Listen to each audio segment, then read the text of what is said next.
ঘুম ভেঙে যেতে বিছানাতে শুয়ে টিপ টিপ করে তাকালো প্রিয়া। এখনো ভোরের আলো ফোটেনি। হাত বাড়িয়ে পাশের বেড সাইড টেবিল থেকে ফোনটা হাতে নিয়ে সময় দেখলো একবার। ভোর এখনো সবে 5টা বাজে। মেয়েটা মহাবিরক্ত হলো এই অসময়ে ঘুম ভাঙায়। বাইরে ঝুম বৃষ্টি হচ্ছে। একটু পর তো এমনিতেও উঠতে হবে। এমন সময় ঘুম ভাঙার মানে হয় আশ্চর্য। তার উপর তার আবার অল্পেই ঠান্ডা লাগার ধাঁচ। আবহাওয়া এমন সেমন হলেই ঠান্ডা জ্বর এসে হানা দেয় একেবারে। নাকটা পিটপিট শুরু করে দিয়েছে এর মধ্যেই। এই একটা বিষয় নিয়ে সে মহাবিরক্ত থাকে সবসময়। অসহ্যকর একটা নাক তার। আড়মোড়া ভেঙে উঠে বসল প্রিয়া। হুট করে বাবা মার কথা মনে হতেই তার মনটা খারাপ হয়ে গেল। প্রিয়ার বাবা আনিসুল রহমান একজন নামকরা বিশ্ববিদ্যালয়ের শিক্ষক। তিনি 2 বছরের জন্য একটা ডিগ্রির জন্য জার্মানি যাচ্ছেন। সাথে তার মাও যাবেন। বাবার শরীরটা ভালো না মোটেও। সেখানে বাবাকে গুছিয়ে দিয়ে 2-3 মাস পর ফিরে আসবেন। প্রিয়া তাকালো পাশে। প্রিয়ার বড় বোন শিয়া ঘুমাচ্ছে। প্রিয়া উঠে বসলো। দুষ্টুমি মাথায় এসে ধরা দিতেই বোনের নাকটা চেপে ধরল। 5 সেকেন্ডের মধ্যেই শিয়া ঘুমের মধ্যে হাঁসফাঁস শুরু করলো। প্রিয়া নাক ছেড়ে দিয়ে খিলখিল করে হেসে উঠল। এবারে বোনকে শান্তিতে ঘুমাতে দেয়া উচিত।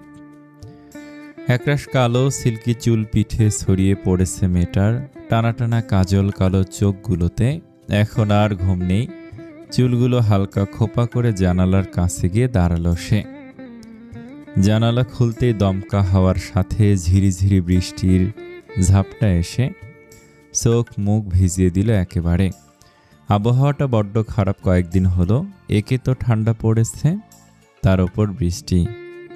মনে হয় কোনো আবহাওয়া অফিস বলছে আরো 15 দিন এমন থাকবে। বৃষ্টি আর শীত দুটোই তার পছন্দের, তবে সেটা একসাথে নয়। একসাথে বড্ড স্যাঁতস্যাঁতে লাগে। তার মধ্যে কলেজ যাওয়ার ঝাঁকি তো আছে। এই আবহাওয়ায় সরকারের উচিত সব স্কুল কলেজ ছুটি দিয়ে দেয়া। আর বাবা মায়ের উচিত বাচ্চাদের আধ ঘন্টা পরপর চা কফি পকোড়া বানিয়ে লেপের নিচে দিয়ে যাওয়া। এর মধ্যে হাতে থ্রিলার উপন্যাস নিয়ে সাথে কফি পকোড়া। ভাবতেই ভাল লাগে। তা না ধুর। প্রিয়া জানালার পর্দা চাপিয়ে টেনে দিল। বোনটা ঘুমাচ্ছে, ঘুমাক। মেয়েটা কাজের চাপে ডুবে থাকে একেবারে। এই শীতের মধ্যেও রাত জাগতে হয়। ঝটপট পোশাক পাল্টে ফ্রেশ হয়ে নিচে নেমে এলো সে। বাবা মা দুজনেই চা নিয়ে বসে আলোচনা করছেন। তারা উঠেছে আরো আগে। প্রিয়াকে দেখা মাত্রই একগাল হাসলেন আনিসুল রহমান। মেয়ের দিকে হাত বাড়িয়ে ইশারা করলেন। পাশে এসে বসতে হালকা কণ্ঠে শুধালো, কিরে মা, উঠে পড়লি যে এত সকালে? প্রিয়া বসলো বাবার পাশে, মাথা ঝাঁকিয়ে জবাব দিল, ঘুম ভেঙে গেল বাবা। বেশ তো, আয় বস আমার কাছে। শিয়া ওঠেনি। প্রিয়া বাবাকে জড়িয়ে ধরে বসলো। মলিন কণ্ঠে বলল, না বাবা, আপু তো কাল ওর অফিসের কাজ শেষ করে অনেক রাতে ঘুমিয়েছে, তাই আর ডাকিনি। মেয়েটার অফিসে বড্ড চাপ পড়ে গেছে আজকাল। মেয়েদেরকে রেখে কখনো একদিনও দূরে থাকেনি আনিসুল রহমান আর রেনুকা রহমান। আর সেই মেয়েদের একা রেখে বিদেশ বিভুঁইয়ে পড়ে থাকবেন তিনি রাজি ছিলেন না মোটেই। তবে কিছু করার নেই, যেতে হবে। তার থেকেও বড় কথা, মেয়েদের আশ্বাসেই যাওয়ার সাহস করছেন। মেয়ের মলিন মুখটা চোখে পড়তেই মুখটা অন্ধকার হলো আনিসুল রহমানের। মিহি কণ্ঠে বলল, মারে, মন খারাপ করছে? প্রিয়া এবার হু হু করে কেঁদে উঠল। সত্যি তো, বাবা মাকে ছাড়া একদিনও কোথাও থাকেনি দুবোন। থাকবেই বা কিভাবে? কে আছে তাদের? কেউ নেই। না কেউ নেই, আত্মীয় স্বজন কারোর স্বপরিচয় নেই তাদের। শিয়া আর প্রিয়া জন্মের পর দেখেনি কাউকে। আনিসুল সাহেব মেয়ের মাথায় হাত বুলালেন, শান্ত কণ্ঠে আওড়ালেন, কাঁদে না মা, সময় দেখতে দেখতে কেটে যাবে। তাছাড়া তোর এক্সাম শেষে কয়েক মাস গিয়ে আমার কাছে তো থাকবি, দেখবি চোখের পলকে 2 বছর কেটে যাবে। চল, নাস্তা করে নিবি, ওঠ। প্রিয়া নাস্তা কর উপরে নিজের রুমে আসলো। নাস্তা করে খানিকক্ষণ এদিক সেদিক পায়চারি করতে করতে কি মনে করে ডয়ার থেকে একটা শাড়ি বের করলো। শাড়িটা গত জন্মদিনে শিয়া উপহার দিয়েছিল। আকাশ রঙা একটা শাড়ি, দারুণ সুন্দর। পরাই হয়নি, মন খারাপ হলে সে শাড়ি পরে, মন ভালো করার ঔষধ এটা তার। শাড়ি পরে ঘন্টার পর ঘন্টা সে আকাশের দিকে তাকিয়ে থাকে। বাইরে বৃষ্টি থেমেছে, তবে আকাশ এখনো ঘন মেঘে আগের মতো গুম ধরে আছে। তার খুব ইচ্ছে হলো সকাল সকাল একটু বাইরে হাঁটতে, যা ভাবা তাই করে বসলো।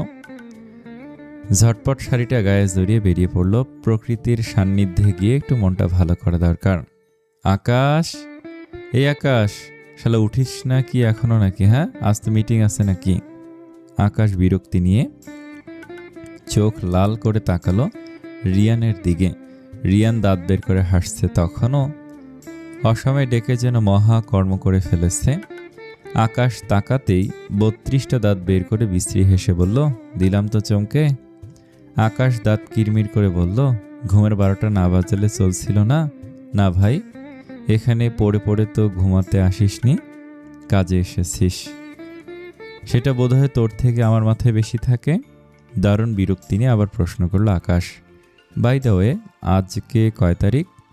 রিয়ান ভুরুজোরা কুঁচকে বলল, কয় তারিখ আবার? 5 তারিখ, আজ মিটিং আমাদের। রিয়ান এবার ভুরু কুঁচকালো। তাই তো, তাদের প্রেজেন্টেশন মিটিং তো আজ না, 6 তারিখে।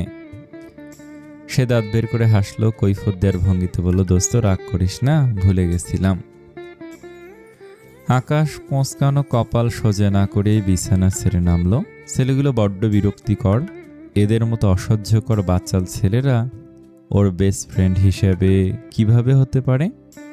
সেই বা কিভাবে এদের ফ্রেন্ড বানিয়েছিল আকাশ কিছুতেই ভেবে পায় না। রিয়ানের দিকে তাকিয়ে ধমকে উঠল এক প্রকার, বের হ আমার রুম থেকে এখন, যা। আকাশের ধমকে রিয়ান দাঁড়ায় না আর। এখনো যে চৌধুরী সাহেব, তার মাথায় কিছু ভাঙেননি, এটা তার ভাগ্য। ইস, কোন ভুলে যে জাগাতে আসলো। আকাশের রাগ সে জানে, ঘুম থেকে ডাকলে বড্ড খেপে যায়। আজ সারাদিন সে খিটখিট করবে। রিয়ান চোখের পলকে ছুটে নিজের রুমে ফেরে। আকাশ এহনাজ চৌধুরী, শাহজাহান চৌধুরীর ছোট ছেলে। 28 বছর বয়সেই দারুণ উন্নতি করেছে পারিবারিক ব্যবসায়। আকাশ উঠে এসে জানালার পাশে দাঁড়ায়। 6 ফুট 6 খণ্ড কারুকার্যে পেটানো শরীর, কোমরের অনেকটা নিচে কালো ট্রাউজারটা, তার জন্য পুরুষালী ভাঁজগুলো স্পষ্ট ভেসে আছে। পিঠের নিচের দিকে কোমরে কালো জন্মদাগ দেখা যাচ্ছে। হাতের পেশিগুলো ফুলে ফেপে রয়েছে। হাত উঁচু করে আড়মোড়া ভাঙল, পেশির রগগুলো ফুলে ফেপে উঠেছে। মাথা ভর্তি কাঁধ ছোয়ানো কালো সিল্কি চুল। হাত দিয়ে ব্যাকব্রাশ করতে করতে জানালার পর্দাগুলো সরিয়ে দিল। প্রজেক্টটা তাকে ঝামেলাই ফেলে দিয়েছে। পরিবার নিজ এলাকা রেখে এমন এক পাহাড়ের ওপর দিনের পর দিন এখানে থাকতে হবে ভাবা যায়। বাবা বড় ভাইয়ের ওপর তার প্রচণ্ড রাগ হচ্ছে এখন। আকাশদের বিশাল পরিবার, বাপ চাচা দাদা দাদি ভাই বোন, সবাইকে নিয়ে হৈহুল্লোড়ওয়ালা বাড়ির মানুষ সে। নিজে গম্ভীর প্রকৃতির হলেও এই হইচই পরিবেশ এই অভ্যস্ত সে। বিশাল পরিবার এর বিশাল কারবার। আকাশের দাদু শাহজালাল চৌধুরী তার সময়কার সবচেয়ে বড় বিজনেসম্যান ছিলেন। তারপর তার বাপ চাচাদের প্রজন্ম। আকাশের বাবা শাহজাহান চৌধুরী তার 3 ভাইকে সাথে নিয়ে পারিবারিক বিজনেসে আরও উন্নতি করেছে। 5 তারকা হোটেল তাদের 7টি। এবার তাদের নতুন হোটেলের প্রজেক্ট হচ্ছে পার্বত্য চট্টগ্রামের পাহাড়ি এলাকায়। সে দায়িত্ব এবার আকাশের ঘাড়ে দিয়েছেন তার বাবা। কারণ অবশ্য আকাশের বড় ভাই অয়ন, সে এইখানকার প্রজেক্টটা নিয়ে মহা উৎসাহী। বাবাকে এক প্রকার জোরাজুরি করে আকাশদের নিয়ে এখানকার প্রজেক্টটার দায়িত্ব নিয়েছে। রিয়ান, রাতুল, রাকিব, রেদওয়ান আকাশের বন্ধু। স্কুল, কলেজ, ইউনিভার্সিটি সব একসাথে পড়াশোনা শেষ করে বন্ধুদের নিয়ে নেয় তাদের বিজনেসে। সেই সূত্র ধরে এখন তারা নতুন প্রজেক্ট নিয়ে এখানে। আশেপাশে পাহাড়ি এলাকা, ঘন জঙ্গলের ভেতর দিয়ে, পাহাড়ের মাঝখান দিয়ে আঁকা বাঁকা রাস্তা। রাস্তা থেকে একটু দূরেই পাহাড়ের ওপর দোতলা কটেজ। এত সুন্দর কটেজ তাদের দাদু এখানে বানিয়েছিলেন। আজ ভেবে সে অবাকই হচ্ছে, যদিও সে বিরক্তি বেশি হচ্ছে। বারবার বাবাকে বলল ঢাকার প্রজেক্ট সে সামলাক, অয়ন ভাইকে এখানে পাঠাতে। কিন্তু এত বড় প্রজেক্ট তার বাবা চায় আকাশ অয়ন দুই ভাই একসাথে হ্যান্ডেল করুক, ছেলেরা দায়িত্ব নিতে শিখুক। আজ বাদে কাল সবটা তো একা হাতে তাদেরই দেখতে হবে, বড় বড় কারবার শিখতে হবে তো নাকি। আকাশ বাথরুমে গিয়ে ফ্রেশ হয়। বৃষ্টি বন্ধ হয়েছে, সে জগিংয়ে বের হবে। তারা এখানে এসেছে সবে গতকাল, এখনও তাদের কটেজটার জন্য গোছানো হয়নি। কোন ব্যাগ কোথায় রেখে সেগুলোও পাচ্ছে না। অনেক খুঁজে একটা ব্যাগ থেকে সাদা শার্ট আর ট্রাউজার পরে রুম থেকে বের হয়ে আসে। বাইরে ঠান্ডা বাতাস, আশেপাশের পাহাড়ি রাস্তা, গাছপালা আর বৃষ্টির জন্য পরিবেশটা দার্জিলিংয়ের ফিলিং দিচ্ছে।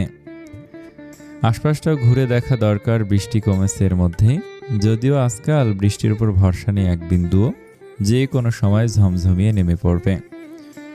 জগিং করতে করতে অনেকটা ভেতরের রাস্তায় চলে এসেছে সে। রাস্তার কিনারে দাঁড়িয়ে পড়ল।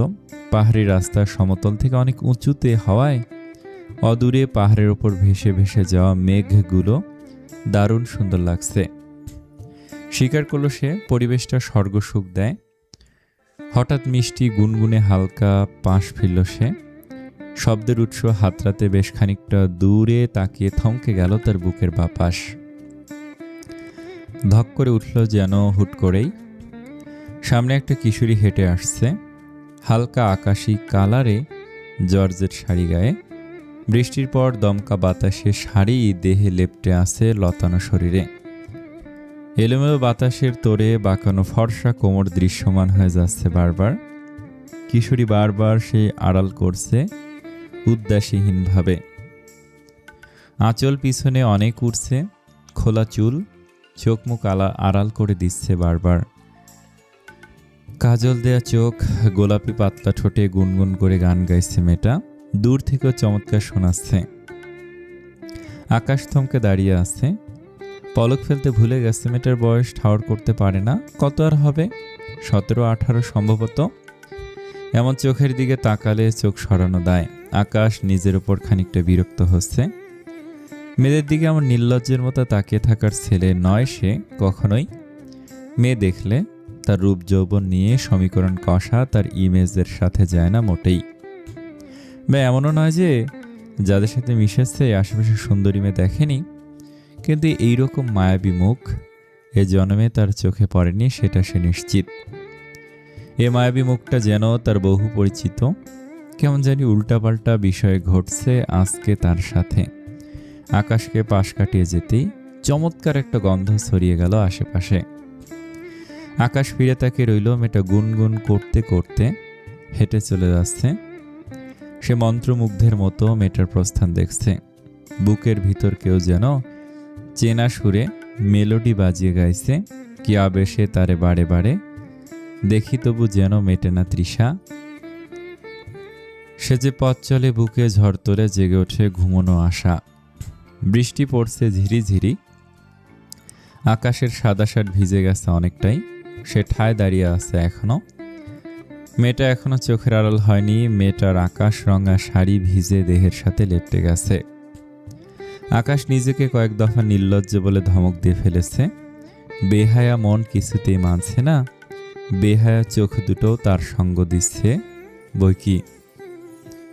মেয়েটা আচমকা ঘাড় কাত করে পিছন ফিরল। তারপর হঠাৎ এক মুহূর্তের জন্য চোখ সরালো। চোখে চোখ পড়তে আকাশ চমকালো বইকি।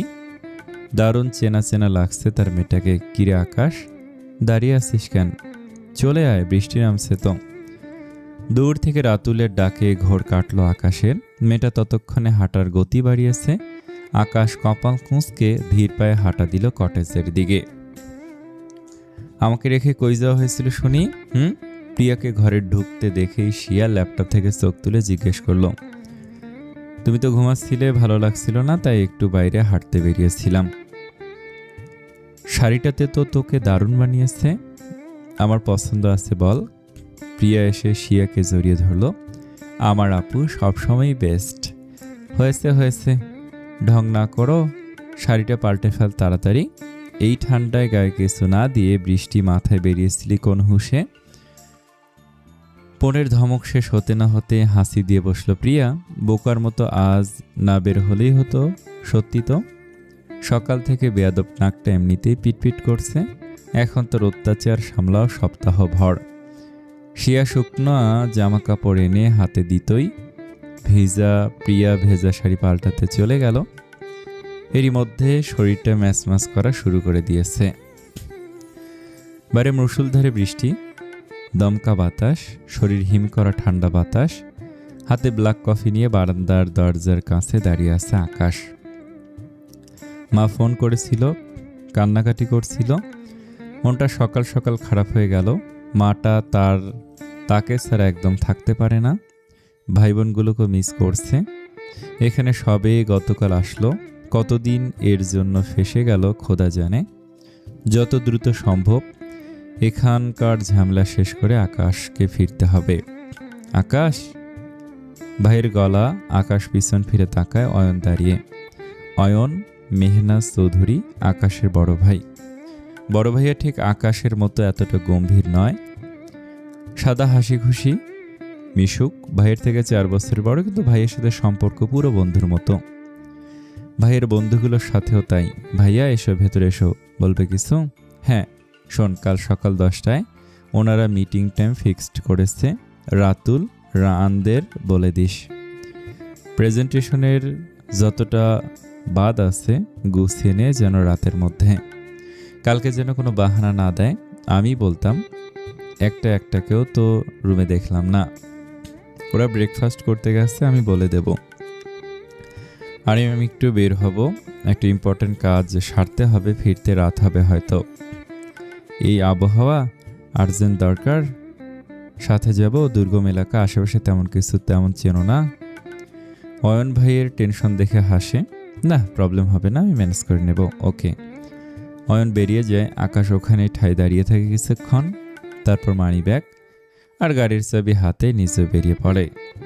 বনু শোন না, আমার একটা ইমেল সেন্ড করা আর্জেন্ট। আমার কিছুতে নেটওয়ার্ক পাচ্ছে না, আমাকে একটু বের হতে হবে। একা যাবে? বৃষ্টি তো হচ্ছেই, সমস্যা হবে না, ছাতা নিয়ে যাচ্ছি। আর্জেন্ট না হলে বের হতাম না, আমি ঘন্টাখানেকের মধ্যে ফিরব। শিয়া বেরিয়ে গেল। প্রিয়া আবার লেপ কাঁথা মুড়ি দিয়ে আধশোয়া হয়। ঘড়িতে সকাল সময় 10টা। বাবা মা বেরিয়েছে হালকা কিছু কেনাকাটা করতে। আজ রাত 11টায় বাবা মার ফ্লাইট। ভাবতেই মনটা দারুণ খারাপ হয়ে যাচ্ছে। পাহাড়ের গায়ে মেঘ নেমে এসেছে নরম পর্দার মতো। হালকা বৃষ্টি থেমে থেমে পড়ছে, ভিজে মাটির ঘ্রাণ। শিয়া গন্তব্যের দিকে হাঁটা দেয়। চোখে দারুণ ক্লান্তি। অফিসের নতুন প্রজেক্ট শুরু হবে, কাজের শেষ নেই। রাত দিন সব ছুটি হারাম করে কাজ করতে হচ্ছে। তার মধ্যে বাবা মা চলে যাবে সেই চিন্তা তো মাথায় আছেই। ছোট বোনটা তার বড্ড উড়নচণ্ডী, এটাকে নিয়ে তার টেনশনের শেষ নেই। পাহাড়ের বুকে কাজ করা শহরের কংক্রিটের চেয়ে অনেক শান্তিপূর্ণ তার কাছে। ঠিক তখনই দূরে একটা কালো গাড়ি এসে থামল।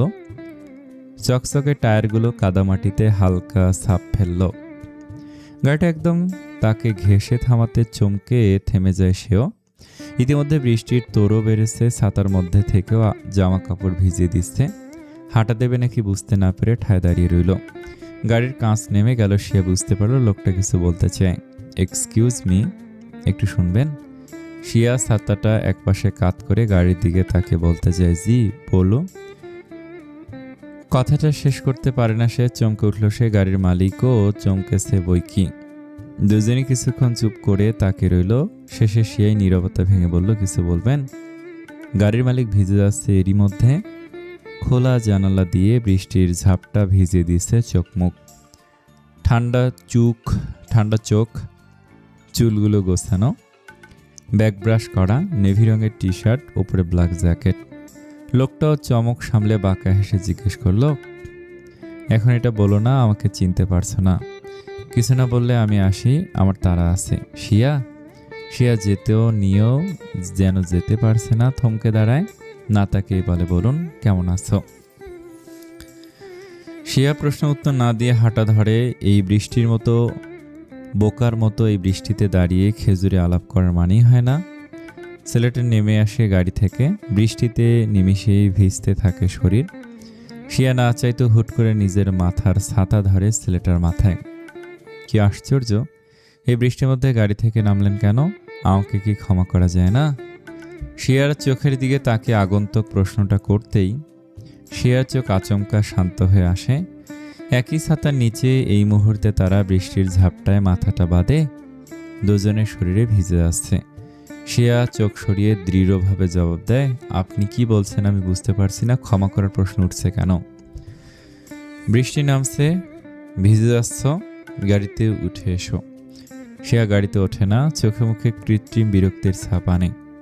আমি নিশ্চয় আপনার গাড়ির ভরসায় বাড়ি থেকে বের হয়নি। তা হয়নি? তাহলে আমি একাই যেতে পারবো। ঠিক আছে। ছেলেটা শিয়ার ছাতা থেকে সরে দাঁড়ায়। শিয়া হাঁটা দেয় তার গন্তব্যের দিকে। বেশ খানিকটা যাওয়ার পর খেয়াল হয় ছেলেটা ঠায় সেখানে দাঁড়িয়ে আছে, এখনো গাড়িতে ওঠেনি। বৃষ্টি, সাথে দমকা বাতাস, ছাতা ধরে রাখা যাচ্ছে না কোনো মতেই। ছেলেটা শান্ত বিকুল চোখে তার দিকে তাকিয়ে আছে, গাড়িতে ওঠার বিন্দুমাত্র আগ্রহ বোঝা যাচ্ছে না। সে এবার দারুণ বিরক্ত হয়, মহা মুসিবত। সে রাগে গজগজ করতে করতে ফিরে আসে ছেলেটার সামনে, ছাতা ধরে মাথা আবার। আজব তো, গাড়িতে উঠছেন না কেন? ভেজা শখ হয়েছে বুঝি? সে বিরক্ত হয়ে প্রশ্ন করে, তুমি এসো আমার সাথে। আমি বললাম তো যাব না, আপনি ভিজছেন কেন?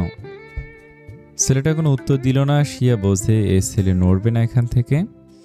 শিয়া এবার ছেলেটার গাড়িতে উঠে বসলো। ছেলেটা মুচকি হেসে ড্রাইভিং সিটে বসলো। ম্যাডাম কোথায় যাবো বলুন? শিয়া তার দিকে না তাকিয়ে উত্তর দিল, রহমানিয়া মোড়ে চলুন, একটা ইমেল সেন্ড করতে হবে। ব্যাগ থেকে নিজের রুমালটা বের করে হাতে গুজে দিতে দিতে বলে, মাথাটা মুছে নিন। ছেলেটা হালকা হেসে রুমাল দিয়ে মাথা মুছে নেয়। কিছু একটা প্রশ্ন করতে গিয়েও করে না, গাড়ি স্টার্ট দেয়। জানালার ধারে বসে আছে প্রিয়া। বাইরে বৃষ্টি পড়ছে নরম নীরব ছন্দে, যেন কেউ ফিসফিসিয়ে পুরনো কোনো দুঃখের কথা বলছে। জানালার কাঁচে বৃষ্টির ফোঁটা এসে পড়ে গড়িয়ে যায় নিচে। প্রিয়া তাকিয়ে থাকে সেদিকে। ঘরের ভেতর হালকা আলো, টেবিলের ওপর খোলা বই, পাশে এক কাপ ঠান্ডা চা। বাতাসে আছে ভেজা মাটির গন্ধ, আর মনের ভেতর এক অজানা ফাঁকা ভাব। বাবা মা চলে গেলে এই ছোট্ট পাহাড়ি বাড়িটা তখন শুধু আর শিয়া থাকবে, শান্ত নির্জন। প্রিয়া জানে সে অফিস নিয়ে ব্যস্ত থাকবে, আর পাহাড়ের এই নিস্তব্ধতা তাকে কেমন গিলে ফেলবে ধীরে ধীরে। বাইরে তাকিয়ে থাকে সে। দূরের অন্ধকার পাহাড়ের কোলে যেন কারো ছায়া নড়ছে বৃষ্টির ভেতর। একটা নিঃশ্বাস ফেলে চোখ বন্ধ করে প্রিয়া। বোঝার বয়স হবার পর থেকেই দেখে আসছে তারা এখানে থাকে, শুনেছে তার জন্মের আগেই। শিয়া যখন ছোট তখন বাবার পোস্টিং হয় এখানে, ঢাকা থেকে চলে আসতে হয় তাদের এখানে।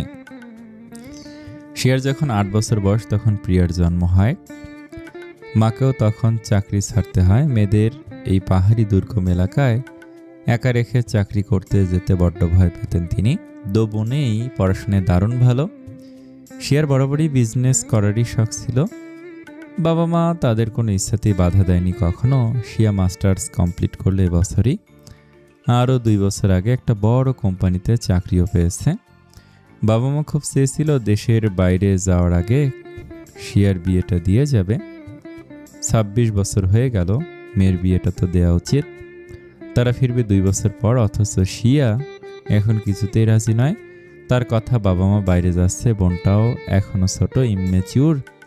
তাছাড়া তার নিজেরও কেরিয়ারে সবে শুরু, এখনো গোছানো হয়নি কিছু। বাবা মা ফিরে আসুক, তারপর যা সিদ্ধান্ত নেয়া নিবে। আর প্রিয়া, সে সব দিক থেকে বোনের উল্টো। বোন যতটা ধীর স্থির চুপচাপ ম্যাচিউর, তিনি ঠিক ততটাই উড়নচণ্ডী, চঞ্চল আর ইম্যাচিউর। সারাক্ষণ হৈ হৈ করে এর জীবন কাটায়। তাকে নিয়ে পরিবারের সবারই টেনশন সবসময়। অষ্টাদশীর রূপের দিকে তাকালে আশপাশ ঝলসে যেতে চায়। এ চোখের দিকে তাকালে মায়া কাটানো দায় জানালার পাশে বসে থাকা অবস্থায় মনে হয় এই পাহাড়, এই বৃষ্টি, এই নিঃসঙ্গ রাত, সবাই যেন আজ তাকে বিদায় জানাচ্ছে নরমভাবে, তার বাবা মায়ের মতোই। ভেবে প্রিয়া মন খারাপ হয়ে আসলো নিমেষে। তার এখানে কেন যেন ভালো লাগে না। সে মানুষজন দারুণ ভালোবাসে, আত্মীয় স্বজন গোড়া গোষ্ঠী থাকবে তবেই না পরিবার, অথচ জন্ম থেকে দেখে আসছে তাদের পরিবার এই 4 জন মানুষ, না আছে দাদা বাড়ি, না আছে নানা বাড়ি। এটা নিয়ে জিজ্ঞেস করলেও তারা বাবা মা রণমূর্তি ধারণ করে। প্রিয়া বিরক্ত হয় খুব, বোনটাও তখন গুম ধরে থাকে। আশ্চর্য, প্রিয়া ভেবে পায় না একটা মানুষ কিভাবে এতটা আত্মীয় স্বজনহীন জীবন হতে পারে একটা মানুষের। কেউ নেই, ধুর, মারা যায়। বাবা মা না থাকলেও শিয়া তাকে কখনো কোনো কষ্টই পেতে দিত না, সেটা খুব ভালো করেই জানে। প্রিয়া ভাবতে ভাবতে নিজের ঘর থেকে বেরিয়ে এলো। বাবা মার আওয়াজ পাওয়া যাচ্ছে, তার মানে বাইরে থেকে ফিরে এসেছে। কই, শিয়া তো এখনো ফিরল না। ঘড়ি দেখলো প্রায় 2 ঘন্টা হয়ে গেছে। মেয়েকে দেখে আনিসুল সাহেব হেসে কাছে ডাকলেন, কিরে মা, আয়। বাবা, কখন বের হচ্ছে তোমরা? আমরা এয়ারপোর্ট অবধি যাব না? না গেলে হয় না মা, বাইরে আবহাওয়া তো দেখছই। ওখান থেকে ফিরতে ফিরতে তোমাদের 2 বোনের তো রাত হয়ে যাবে। না বাবা, আমরা যাবই, আপু বলছে যাবে। মেয়ের কথা শুনে আনিসুল সাহেব হাসলেন। তিনি ভালো করেই জানেন একবার তার ছোট মেয়ে বলেছে মানে সে যাবে। বেশ তো, যাবে। শিয়া ফেরেনি, আমাকে কল দিয়ে বলল বের হচ্ছে কাজে, ঘন্টাখানেকের মধ্যে ফিরবে। না বাবা, আপুর ফোনটা বন্ধ, বলল ঘন্টাখানেক লাগবে, অথচ দেখো 2 ঘন্টা হলো। এতক্ষণ কেন লাগছে? বৃষ্টিতে আটকা পড়েছে, হয়তো এসে যাবে। রেণুকা রহমান মেয়েদের আগামী কয়েকদিনের দরকারি যাবতীয় জিনিস এনে গুছিয়ে দিয়ে যাচ্ছেন। বড়টাকে নিয়ে টেনশন নেই, ওটা তো লক্ষ্মী। ছোটটাকে নিয়ে তার যত টেনশন। 2 মাস পর মেয়েটার এক্সাম, অথচ এখন তাদের যেতে হচ্ছে। খোদা ভালো জানে এ মেয়ে নিজের যত্ন নেবে কিনা। দেখা গেল এক্সামের মধ্যে ঠান্ডা জ্বরের দক্ষযোগ্য বাঁধিয়ে বসে আছে। সে কাজ শেষ করে বেরিয়ে দেখে গাড়িটা এখনো আছে। তাকে দেখে মানুষটা এগিয়ে আসলো, চলো। আমি এখন একা যেতে পারবো? পারবে জানি, সেটা তবুও। সে ভুরু কুঁচকায়, তবুও কি? কিছু কথা বলার ছিল। আমার সময় হবে না। বাবা মা অপেক্ষা করছেন আমার জন্য, বৃষ্টির জন্য অনেকটা সময় হয়ে গেছে। ফোনের ব্যাটারিও শেষ, ফিরতে হবে আমার এখনো। আমি ওদিকে যাব, সমস্যা হবে না, উঠে এসো। শিয়া বোঝে এ ছেলে সহজে ছাড়বে না। সিন ক্রিয়েট করতে চায় না সে। অগত্যা কথা বাড়িয়ে উঠে বসে গাড়িতে। কেউ কোনো কথা বলছে না। এর মধ্যে ফিরে আসো না। শিয়ার সোজাসাপটা জবাবে ছেলেটা আহত হলো কিনা বোঝা গেল না। তবে হালকা হেসে আবার প্রশ্ন করলে, একটু সময় দেওয়া যাবে না? না। আবারও সেই কাঠখোট্টা জবাব। খুবই ব্যস্ত? হ্যাঁ। কেন জানতে পারি? শিয়া থমকায়, তাকায় আর চোখে। আমার অফিসের একটা নতুন প্রজেক্ট শুরু হয়েছে।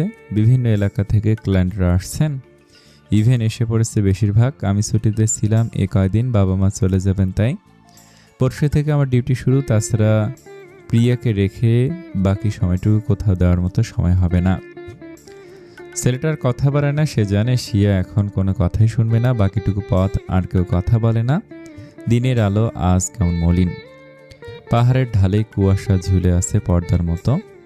তার ভেতরে ছোট্ট উঠোনে দাঁড়িয়ে আছে প্রিয়া আর শিয়া। তাদের বাবা মা বের হচ্ছে, গাড়ি এসে গেছে, গাড়িটার নিচে দাঁড়িয়ে আছে। বাবা মায়ের ট্রাঙ্ক আর ব্যাগগুলো গোছানো, সবকিছু যেন প্রস্তুত, শুধু মনটাই প্রস্তুত নয়। মা বারবার ফিরে তাকাচ্ছে 2 মেয়ের দিকে। ছোট মেয়েটা সেই থেকে ফুপিয়ে কেঁদে যাচ্ছে। তাদের আছে বলতে ওই 2টো মেয়েই। এক মুহূর্ত কখনো চোখের আড়াল করেনি। পরিবার নিজের বাড়ি ছেড়ে আসার পর থেকে স্বামী স্ত্রী এই মেয়ে দুটোকে আগলেই বেঁচে আছেন। মেয়ে দুটো আজ যথেষ্ট বড় হয়েছে, একজন আরেকজনকে দেখে আগলে রাখার মতো বয়স হয়েছে। ছোট মেয়েটা তার ছেলে মানুষ এখনো, তারপরেও ক্ষেত্র বিশেষে সেও যে বড় বোনটার যত্নে মায়ের মতো দায়িত্বশীল হবে এটা তিনি খুব ভালো করেই জানেন। আর বড় মেয়েটা তো তার বরাবরই বুঝদার, সংসারে দায়িত্বশীল। তারপরও মায়ের মন কোনো যুক্তিতে কি মানতে চায়। শিয়া, প্রিয়ার খেয়াল রাখবি মা, ওর ক্লাস, ওর খাওয়া দাওয়া সময় মতো যেন সব হয়। হবে মা, তুমি চিন্তা করো না। দুমেই এবার মাকে জড়িয়ে কেঁদে উঠল। বাবা এগিয়ে এসে মেয়েদের মাথায় হাত রাখলেন। তুই তো ছোট, কিন্তু তোর হাসিটা ঘরের আলো। সবসময় হাসবি শুনলেই বললাম তো, দেখতে দেখতে সময় কেটে যাবে। তাছাড়া তোর মাও ফিরবে, তোর এক্সাম শেষ হলে শিয়ার অফিস ছুটি নিয়ে 2 বোন আসা যাওয়া তো করবি। আমার মায়েদের মন খারাপ হলে আমার কি ভালো লাগবে গিয়ে। 2 মেয়েই বাবা মেয়েকে আশ্বাস দিল, মন খারাপ করবে না, দেখে শুনে থাকবে, আগলে রাখবে একে অপরকে। গাড়ির দরজা বন্ধ হলো, ইঞ্জিনের শব্দ উঠল পাহাড়ের নিস্তব্ধতা চিরে। বাবা মা হাত নেড়ে বিদায় জানালেন, আর 2 বোন দাঁড়িয়ে রইল রাস্তার ধারে। যতক্ষণ না গাড়িটার পিছনের আলো কুয়াশার ভেতর মিলিয়ে গেল। বৃষ্টি তখনও পড়ছে হালকা হালকা। শিয়া ধীরে ধীরে প্রিয়ার কাঁধে হাত রাখল। চল ঘরে যাই। প্রিয়া কিছু বলল না, তার চোখে তখন পাহাড়ের মেঘেরা নেমে এসেছে। মনের ভেতর ভারী হয়ে আসছে একটাই ভাবনা, এত নিস্তব্ধতা তারা আগে কখনো অনুভব করেনি। দূরে বজ্রপাতের ক্ষীণ গর্জন, আকাশ একটু কেঁপে উঠল, আর সেই শব্দের ভেতরে শুরু হলো তাদের জীবনের নতুন অধ্যায়, যেখানে বাবা মায়ের আশ্রয়ের জায়গায় থাকবে কেবল একে অপরের মায়া আর পাহাড়ের নীরব ছায়া। পাহাড়ি রাস্তায় হালকা কুয়াশা ভেসে এসেছে, দূরে ঝর্ণার জল গড়িয়ে যাচ্ছে পাথরের উপরে। বাতাসে ভেজা পাতার সোদা গন্ধ। সাদা রেঞ্জ রোভার গাড়ি থেমেছে রাস্তার বাঁকায়। গাড়ি থেকে নামলো আকাশ, কাঁচের ওপর ঝলমল করা সানগ্লাস সরিয়ে দেয়, চারপাশের দিকে তাকালো। দৃঢ় অথচ রহস্যময় চেহারায় যেন পাহাড়ের সব কিছু তার চোখের নিচে পড়ে। তার শার্টের সাদা কাপড়ে ভেজা বাতাসের ছোঁয়া আর কোমরের কালো বেল্টের ঠিকানা সব মিলে এক ধরনের প্রভাব ফেলছে। তবে আজ আকাশের চোখে এক অদ্ভুত উত্তেজনা, কিছু একটা তাকে ডেকে নিয়ে এসেছে। পাহাড়, কুয়াশা, বৃষ্টি, আর সেই ডাকে কেবল সে বুঝতে পারছে যে মানুষটি সে খুঁজছে তাকে খুঁজে বের করতে হবে। পায়ের প্রতিটি ধাপ পাহাড়ের ভেজা পাথরের সঙ্গে মিশে যাচ্ছে। হালকা বাতাস তার মুখে আঘাত করছে। বৃষ্টি এখনো ফোঁটা ফোঁটা পড়ছে। রাত ঘনিয়ে এসেছে পাহাড়ে। বৃষ্টি এখন আর টুপটাপ নয়, ছাদের টিনে পড়ছে অবিরাম একটানা শব্দে, যেন কারো না বলা কথার ভার ঝরছে আকাশ থেকে। কটেজে ফিরে দরজাটা ধীরে বন্ধ করলো আকাশ। ভেতরে ঢুকে আলো জ্বালালো না। অন্ধকারই তার পছন্দ। ভেজা জ্যাকেটটা চেয়ারের পিঠে ছুঁড়ে রেখে জানালার কাছে গিয়ে দাঁড়ালো। বাইরে শুকনো কিছুই নেই। পাহাড়, গাছ, রাস্তা সবকিছুই বৃষ্টিতে একাকার। তার মাথার ভেতরে ঠিক তেমনই অবস্থা। সারাদিন একটু পরপর রাস্তায় দেখা সেই অচেনা মেয়েটার মুখ ভেসে উঠছে। জিনিসটা এসে দারুণ বিরক্ত হচ্ছে। এমন তো হয় না কখনো তার সাথে। সে জেন্টলম্যান বরাবর, বন্ধুরা ধরে নিয়েছে তার যে মতিগতি, প্রেম, বিয়ে, বিদ্বেষী মনোভাব, নারীর প্রতি উদাসীনতা। আজ থেকে 50 বছর তাদের গ্রুপের মধ্যে মোস্ট এলিজিবল ব্যাচেলর হবে তাদের আকাশ এহনাজ চৌধুরী। বন্ধুদের সবার নাতি নাতনিদের বিয়েতে গিয়েও একই ধমকে সুরে বলবে, I don't believe in love, so rubbish.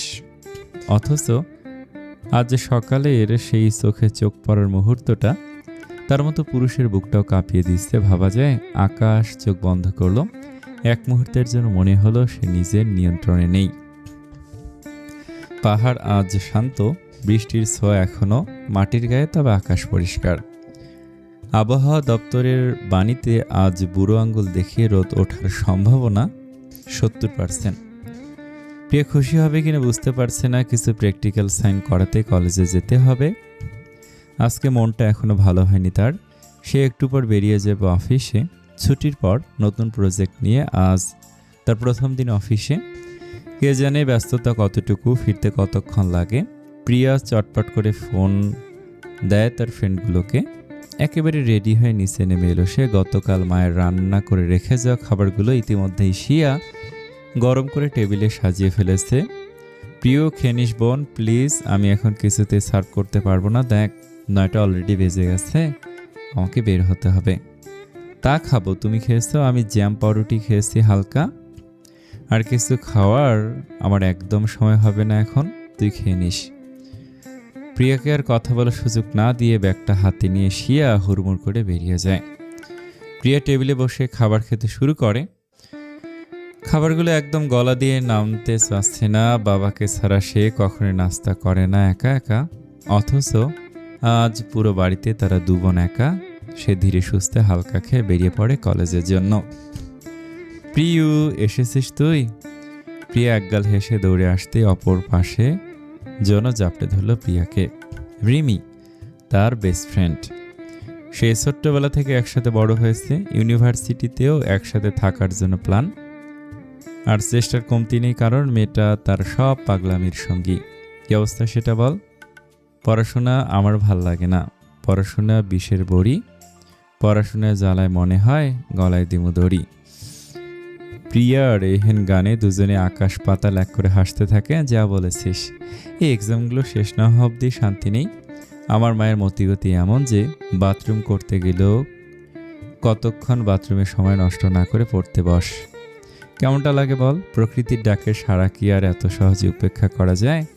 তা সে যতই জন্মদাত্রী মা হোক বা পিতা। রিমির কথায় প্রিয়া হাসতে হাসতে গড়াগড়ি খায় কলেজের মাঠে।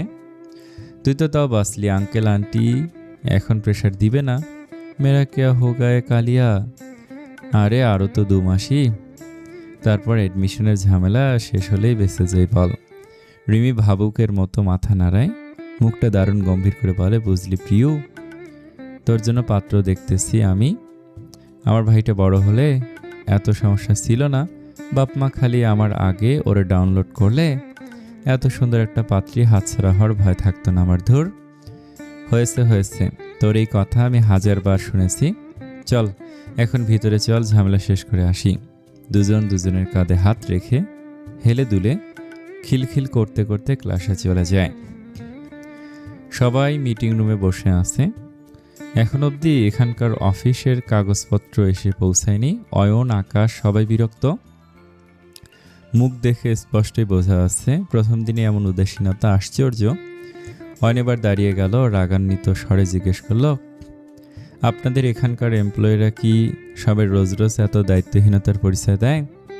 সরি স্যার, এরকম হয় না কখনো। স্যার প্লিজ 10 মিনিট টাইম দিন, আমি আমার এমপ্লয়িকে কল করছি, ও খুব টাইম মানে। আজ কোনো প্রবলেম হয়েছে? কথা শেষ করার আগে হুড়মুড় করে দরজায় নক করলো কেউ।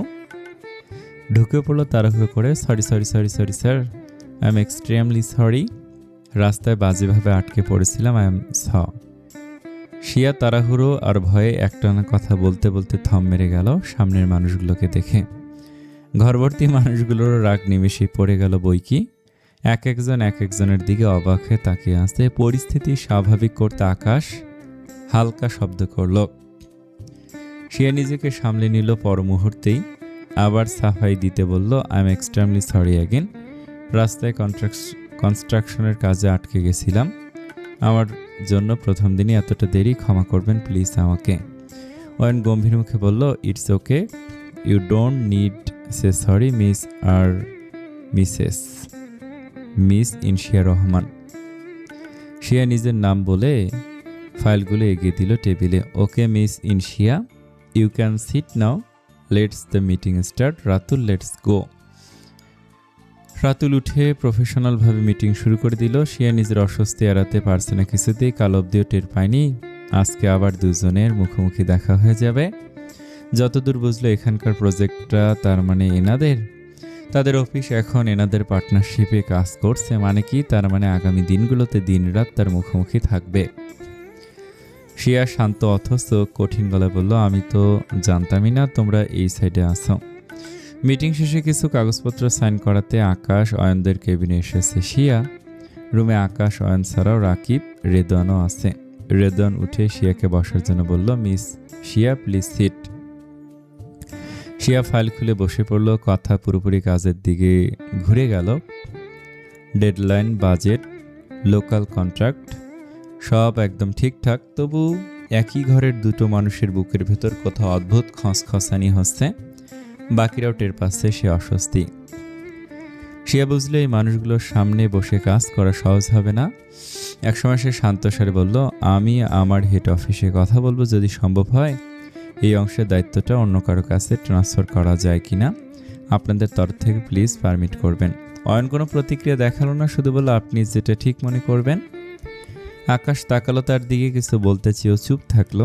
শিয়া চেয়ার ছেড়ে উঠে দাঁড়ালো। ধন্যবাদ বলে স্বাভাবিক ভদ্রতায় ঘর থেকে বেরিয়ে গেল। দরজা বন্ধ হওয়ার পরেও ঘরটা ভারী হয়ে গেল। অয়ন জানালার দিকে তাকিয়ে রইল, তার চোখে এক সিলতে ক্লান্তি। আকাশ ধীরে ধীরে বলল, তুমি জানতে তাই না? অয়ন উত্তর দিল না। সে জানতো আকাশ তাকে এই প্রশ্নটাই করবে। প্রিয়া কলেজ থেকে ফিরেছে সে অনেক আগে। এসে বিছানায় গায়ালাতেই ঘুমের দেশে পাড়ি জমিয়েছিল। ঘুম ভাঙতে খেয়াল করলো অন্ধকার নেমে এসেছে। সূর্য ডুবে পাহাড়ের দেশে অন্ধকার নেমে এসেছে বহুক্ষণ আগেই। বৃষ্টি থেমেছে, কিন্তু পাহাড়ের বাতাস এখনো ভেজা। কুয়াশা হালকা, দূরে ঝর্ণার পানি পাথরের উপর পড়ে ঝনঝন করছে। প্রিয়া জানালার পাশে দাঁড়িয়ে বাইরে তাকালো। পাহাড়, কুয়াশা, নরম আলো, সবকিছু যেন এক আকাশের নীরবতায় মিশে গেছে। ভেতরের ঘরে একটা আলোর রেখা পড়ছিল সোফার ওপর। প্রিয়া চোখে ধরল, শিয়া সেখানে বসে আছে, হালকা ঢলে ভিজে, ক্লান্ত, চুপচাপ। চোখে লেগে থাকা ক্লান্তি যেন শরীরের সঙ্গে মিশে গেছে। সে হাসি দেওয়ার চেষ্টা করছে, কিন্তু চোখে সে উষ্ণতা নেই। প্রিয়া অচেনা একভাবে বুক ভিজে গেল। সে অনুভব করলো শুধু চোখের সামনে বসে থাকা মানুষটার ভিতর কতটা ভাড়া আছে, কতটা নিঃশব্দ শব্দ, ব্যথা, একটা অচেনা অদৃশ্য চাপ। ধীরে ধীরে সে সোফার পাশে বসল। আপু, আজও খুব ক্লান্ত লাগছে।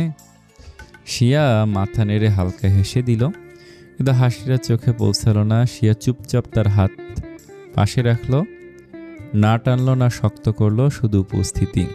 রেস্ট নাও, চা আনবো? শিয়া বোনের মুখের দিকে তাকালো। মায়াবী বোনটা তার ঘুমানোর ফলে মুখটা ফোলা ফোলা, হেসে বলল, নিয়ে আয়। প্রিয়া খুশি হয়ে গেল। এক দৌড়ে যাব, এক দৌড়ে আসবো, বসো। সকাল সকাল রেহান রাতুলদের জোড়াজুড়িতে বের হতে হয়েছে আকাশদের। প্রজেক্ট অফিসিয়াল কাজ শুরু হতে আরো 2 দিন। তারা এখানে এসে পৌঁছেছে 3 দিন হলো। বৃষ্টি কাজ গুছিয়ে নেয়া, সব মিলিয়ে বের হতে পারেনি। আজকে তারা জোর চেপে ধরেছে আকাশ অয়নকে, যাই হোক না কেন আজ বের হতেই হবে। অগত্যা সকাল সকাল ব্রেকফাস্ট করে জিপ নিয়ে বেরিয়ে পড়েছে সবাই। রাস্তার দুধারে বড় বড় গাছ, জঙ্গল, বৃষ্টিতে গাছগুলো সতেজ।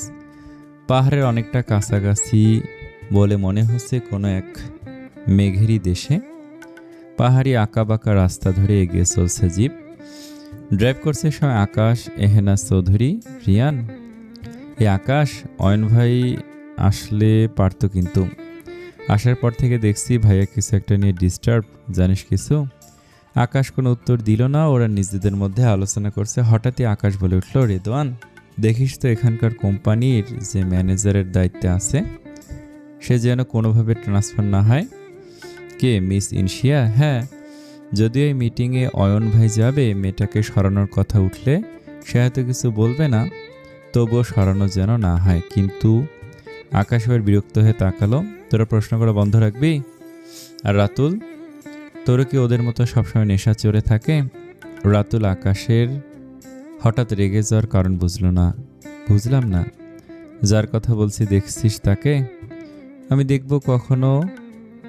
2 দিন তো আমাদের অফিস আর কটেজ গোছাতেই গেল। আকাশ দীর্ঘশ্বাস ফেলল। সত্যি তো? রাতুল জানবে কিভাবে? সে তো সেদিন মিটিংয়ে ছিলই না। দেখিসনি, দেখে নিবি কাল গিয়ে। আর মেয়েটা যেন ট্রান্সফার না হয়। রাতুল ঘাড় নেড়ে সম্মতি জানালো। পাহাড়ের গা ঘেঁষে গাড়ি চলছে। রেদওয়ান গলা ছেড়ে গান গেয়ে উঠল। সবাই তার সাথে গলা ধরল। চলো না ঘুরে আসে অজানাতে, যেখানে নদী এসে থেমে গেছে। গাড়ি এখন রিয়ান চালাচ্ছে। আকাশ পাশে বসা, চোখে কালো সানগ্লাস, হালকা অফ হোয়াইট শার্ট, চুলগুলো বাতাসের সাথে সাথে উড়ছে পেছন দিকে। তার পেছনে রাতুল, রেদওয়ান আর রাকিব। কেউ তালে তালে তাল দিচ্ছে, কেউ গানের লাইনে ভুলে হেসে উঠছে, কেউ আবার পাহাড়ের দিকে হাত বাড়িয়ে চিৎকার করে উঠছে আনন্দে। পাহাড়ি হাওয়ায় ভেসে যাচ্ছে তাদের গান আর হাসি, যেন পুরো পথটাই তাদের উচ্ছ্বাসে ভরে উঠছে। এই দাঁড়া নিশি কল দিচ্ছে, একটু আওয়াজ কম কর বাপ। রেদওয়ানের কথায় গান বন্ধ করলো সবাই। নিশি রেদওয়ানের গার্লফ্রেন্ড। ওদেরও ফ্রেন্ড, একই গ্রুপের সবগুলো। ওদের গ্রুপে দুজন মেয়ে, নিশি ছাড়া বাকি আরেকজন রাকা। রাকা রাকিবের প্রিয়তমা। একসাথে বন্ধুত্ব থেকে সম্পর্ক প্রণয়ে পরিণত হয়েছে আরও বেশ কয়েক বছর আগেই। তাদের মধ্যে আপাতত ব্যাচেলার আকাশ, রাতুল, রিয়ান। রিয়ানের যদিও বিশাল ছ্যাঁকা খাওয়া লাভ স্টোরি। 3 বছর আগে তার ভালোবাসা তাকে ছেড়ে বিয়ে করে নেয় কোনো এক বড়লোকের আদরে দুলালকে। তারপর থেকে এ অবধি আর বসন্ত আসেনি তার জীবনেও। রেদওয়ান কপাল কুঁচকে নিচ্ছে বারবার, বাকিরা বোঝার চেষ্টা করছে বিষয়টা। নিশ্চয় আবার কোনো ঝামেলা হবে এদের রিলেশনশিপে ঝামেলা নিত্যদিনের। রেদওয়ান কল কাটতেই রাতুল গম্ভীর হওয়ার ভাব নিয়ে বলল, দোস্ত এটা 612 নম্বর। রেদওয়ান বুঝতে না পেরে ভুরু উঁচু করে জিজ্ঞেস সূচক ভঙ্গি করলো, না মানে তোদের ব্রেকআপ নাম্বার 612, তাই মনে করিয়ে দিলাম আর কি। বাকিরা হো হো করে হেসে উঠল। দিনের মধ্যে নিশি, রেদওয়ান আর কম করে হলো 10 বার ব্রেকআপ হওয়া দেখে ওদের অভ্যস্ত। রেদওয়ান মুখ বাঁকে বলল, বাজে বকিস না তো, ওরা আসছে বলল। সবাই এবার থম মেরে গেল। আসছে মানেটা কি? আসছে মানে আসছে বলল। তাদের ছাড়া আমরা ট্যুর দিচ্ছি এটা তারা মানবে না? ওরা দুজন সাথে ওদের আরেকটা ফ্রেন্ডকে নিয়ে পরশু রওনা দিয়ে পৌঁছেছে এখানে। রাকিব বিরক্ত স্বরে বলল, আমারটা তো আমাকে বলল না কিছু। এই ঝামেলাগুলো আবার এখানে কি করতে আসছে? আকাশ কিছু বলল না। এরা মেয়েগুলোকে যতটা ঝামেলা মনে করে ততটা একদম নয়। প্রেমিকা আসলে এদের মনুষ্য জীবন কাটাতে হবে নিয়ম মাফিক, সেটা এরা বিরক্ত। রাকিব বিরক্ত হয়ে বলল, আমরাই এখনো গুছিয়ে উঠিনি, ওদের রাখবো কোথায়? কটেজটাও তো পুরো পরিষ্কার হয়নি, বলিসনি থাকার সমস্যা এখন। রেদওয়ান চসূচক শব্দ করে বলল, আমাকে কি তোর এতই জেলপ্রিয় মনে হয়? বলেছি সেটা। ওদের নাকি কোনো আদিম বেস্ট ফ্রেন্ড এখানে থাকে, তার কাছে উঠবে সবাই। রাতুল যেন হাফ ছেড়ে বাঁচলি তাহলে, না হলে এনাদের বায়না খাটতেই হাফিয়ে যেতাম। আবারও এক দফা শব্দ করে হেসে উঠল সবগুলো। এই রিয়ান, গাড়িটা সাইড কর না একটু, দেখছিস কি জোশ ভিউ। রাকিবের কথায় রাস্তার কিনারে জিপ সাইড করে দাঁড়ায়। সমতল থেকে অনেক উঁচু রাস্তা, নিচে গভীর খাদ, সামনে অদূরে পাহাড়ের দূর এবং মেঘ ভেসে বেড়াচ্ছে। সবাই ফটোগ্রাফিতে ব্যস্ত। আকাশ জিপে হেলান দিয়ে দাঁড়ালো, সানগ্লাসটা খুলে হাতে নিয়ে চুলগুলো হাত দিয়ে ব্যাক ব্রাশ করে পেছনে ঠেলে দিল। রিয়ান সিগারেট ধরালো, পাশে দাঁড়ালো আকাশের একই ভঙ্গিতে। সিগারেটটা অভ্যাসসূচক আকাশের দিকে বাড়াতে আকাশ হাতে নিল। রিয়ান অবাক হলো বই কি, সিগারেট ধরিয়ে রাগানোর জন্য আকাশকে। সাদা তার স্বভাব। আকাশ এ যাবৎকালে 2 থেকে 1 বার হাতে নিয়েছে, তখন বোঝা গেছে কিছু নিয়ে সে দারুণ চিন্তিত। রিয়ান ভুরুকোসকে জিজ্ঞেস করলো, কিরে কিছু হয়েছে? কি হয়েছে? হয়নি কিছু। তবে সিগারেট হাতে নিলি যে? তেমন কিছু না, শিয়াকে নিয়ে ভাবছিলাম আর কি। রিয়ান বুঝলো আকাশের চিন্তার কারণ, তবুও শুধু শিয়া ঘটিত বিষয় নিয়ে তার এত চিন্তার কারণ তো দেখছে না সে। শিয়াকে নিয়ে ভাবিস না, এক অফিসে যখন চোখের সামনে পরশু থেকে 24 ঘন্টা প্রায় থাকবে, সবাই মিলে দেখব কিছু করা যায় কিনা। আমার মনে হয় ঠিক হবে। আকাশ কিছু বলে না, উদাসীন হয়ে সিগারেটে টান দিতে থাকে। তার অবশ্য মনে হয় না এত সহজে সবটা ঠিক হওয়ার। যেটা 6 বছর আগে ঠিক হয়নি, সেটা এখন এসে ঠিক হওয়ার সম্ভাবনা খুব কম। কে জানে অভিমানের পাহাড় আর অভিমানের ছেয়ে গেছে কিনা। হঠাৎ খিলখিল হাসির শব্দে সবগুলো ছেলে ফিরে তাকায়। অদূরে 2টো মেয়ে হেঁটে আসছে। পাহাড়ের গায়ে ফাঁকা রাস্তায় হাসির প্রতিধ্বনি করছে। আকাশ তাকায় না, বন্ধুগুলো তার বরাবরই স্যাঁচরা। রাতুল চোখ বড় বড় করে বলে, দোস্ত মেয়ে নাকি পরি ভাই? রাকিবও তার সুরে তাল মেলায়, পাহাড়ি রাস্তায় জিন পরি নয় তো? আকাশ বিরক্ত হয় তাদের এই মেয়ে গবেষণায়। এরা সবকটা এক একটা ক্যারেক্টারলেস। মেয়ে দেখলে এদের পছন্দ হয়ে যায়, তখন তাকে ছাড়া আর বাঁচে না। মুখ কঠিন করে ধমক দিল, তোদের না গার্লফ্রেন্ড আছে, অথচ মেয়ে দেখলে এই স্যাঁচরামি কেন এত? রাতুল কপট রাগ দেখায়, রাকিবকে বল, আমার তো নেই, আমি তো তাকাতেই পারি। ঘোর সবাই বেয়াদব। মেয়েগুলো নিশ্চয়ই অকওয়ার্ড ফিল করছে, এটা কোনো ধরনের অসভ্যতা। আকাশের ধমকে সবাই খুক খুক করে এদিক সেদিক তাকে স্বাভাবিক হওয়ার নাটক শুরু করে। হুট, এবার মুখ খোলে রিয়ান। আকাশ, আমি তো এমন করি না কখনো। আমার যদি কখনো কাউকে পছন্দ হয় তুই কি আমাকেও এভাবে বলবি? রিয়ানের এহেন কথায় নড়েচড়ে ওঠে সবাই, সবার মুখে হাসি খেলে যায়। আকাশও হাসি মেখে তাকায় ওর দিকে, ভুরু উঁচিয়ে তাকায়। রিয়ান হেসে ফেলে। আকাশ বন্ধুর মন বুঝে ঘুরে তাকায়, কিন্তু মেয়ে দুটো ততক্ষণে পার হয়ে গেছে। একজন হিজাব বাঁধা, অন্যজন এলোমেলো হালকা খোপা করা। আকাশটা দেরি করে ফেললো তাকাতে। রাতুলের কপট আফসোসে হেসে উঠল সবাই। রিয়ান, আসি তো এখন আমরা এখানে, ছোট্ট এলাকা, স্থানীয়ই মনে হলো, ঠিক খুঁজে বের করে ফেলবো। এতদিনে বন্ধুর উপোস ভাঙার শখ হয়েছে যখন। রেদওয়ানের এহেন কথায় সবাই হো হো করে হেসে উঠল। কলেজের কাজ শেষে বাসায় ফিরতে প্রিয়া দেখে সে অফিসের এক গাদা ফাইল খুলে বসে আছে। প্রিয়াকে দেখে ঘাড় ঘুরিয়ে বলল, বনু, খাবার টেবিলে রাখা আছে, খেয়ে নে।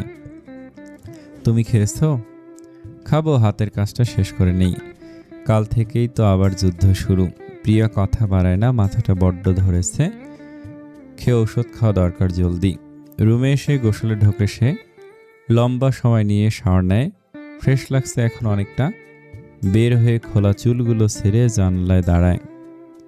কাল থেকে বৃষ্টি নেই, আকাশটা যথেষ্ট পরিষ্কার, তবে আজ খানিকটা মেঘলা দেখাচ্ছে।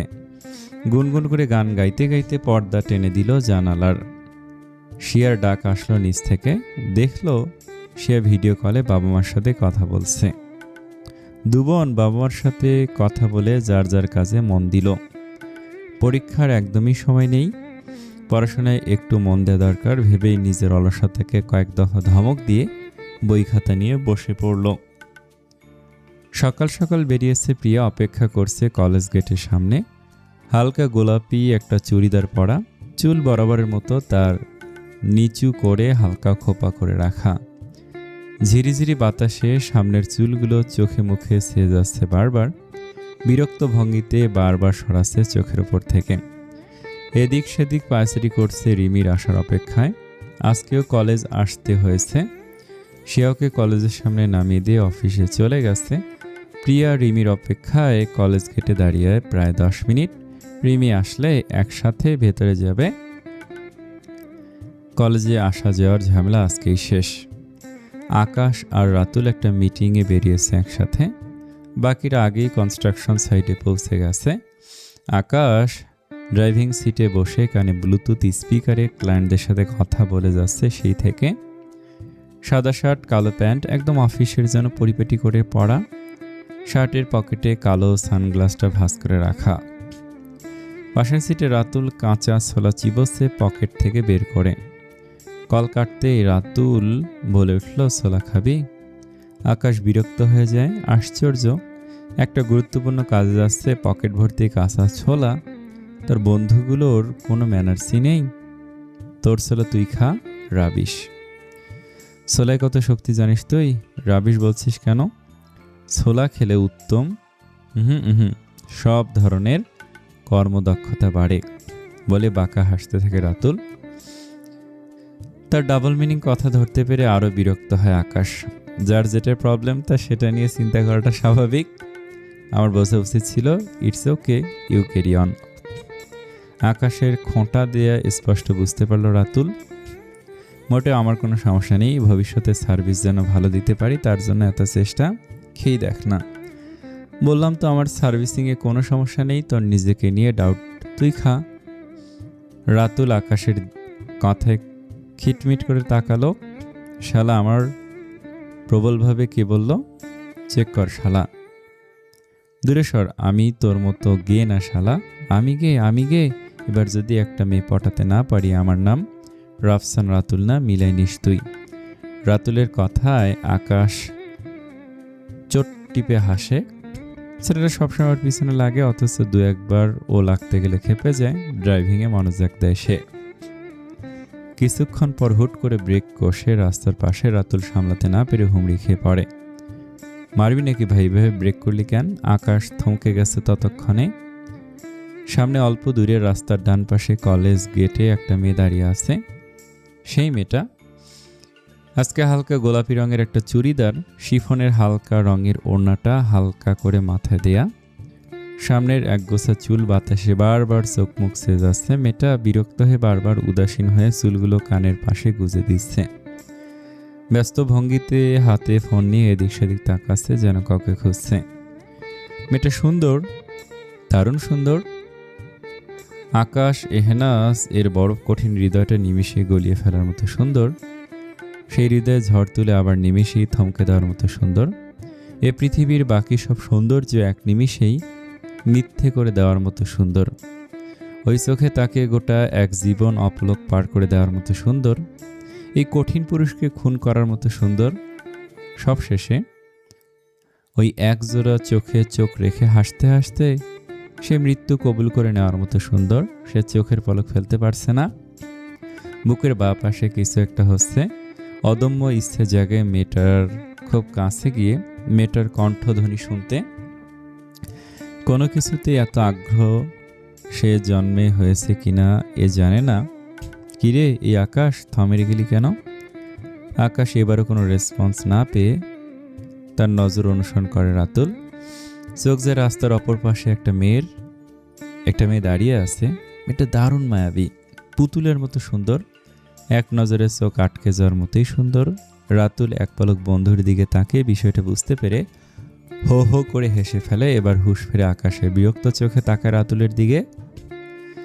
পাগলের মতো হাসছিস কেন? তোকে কেউ পাগল করেছে কিনা এই হিসাব মেলাতে গিয়ে। আকাশ কিছু বলে না, ঘাড় ঘুরিয়ে তাকায়। ততক্ষণে মেয়েটা ভিতরে চলে গেছে। ওপর দিকে তাকিয়ে কলেজের নামটা দেখে নেয়। চোখে সানগ্লাসটা পরে গাড়ি স্টার্ট করে। তোকে কখনো কোনো মেয়ের দিকে এভাবে হুশ খুইয়ে তাকাতে দেখিনি দোস্ত, আই শিওর। রাতুল হাসছেই। এক মুহূর্তের জন্য আকাশের রাগ পড়ে গেল বইকি। সত্যি তো এভাবে কোনো মেয়ে ওর হৃদয়ে থমকাতে পেরেছে না? পারেনি। আকাশের মুখে অস্ফুটে বলা শব্দটায় রাকিব বলে, কি পারেনি? এভাবে হৃদয় থমকে দিতে কথাটা বলে আকাশ আবার গম্ভীর হয়ে গেল। কাকে কি বলছে খেয়াল হলো তার। এই ছেলে এখন সবাইকে মাইক ভাড়া করে জানানোর দায়িত্ব নেবে। রাতুল সিট থেকে লাফিয়ে হাততালি দিয়ে বলল, সর্বনাশ আকাশ, তোর এ রূপ আমি দেখিনি। এক দেখাতেই গেছস দোস্ত। এর আগেও দেখেছি নীল শাড়িতে খোলা চুলে, আরেক দাফা চমকানোর পালা। এগুলো কে বলছে? আকাশ। তাদের আকাশ এহনাজ, যার কিনা মেয়ে জাতিতে অ্যালার্জি, যে কিনা বিশ্বাস করে না প্রেম ভালোবাসায়।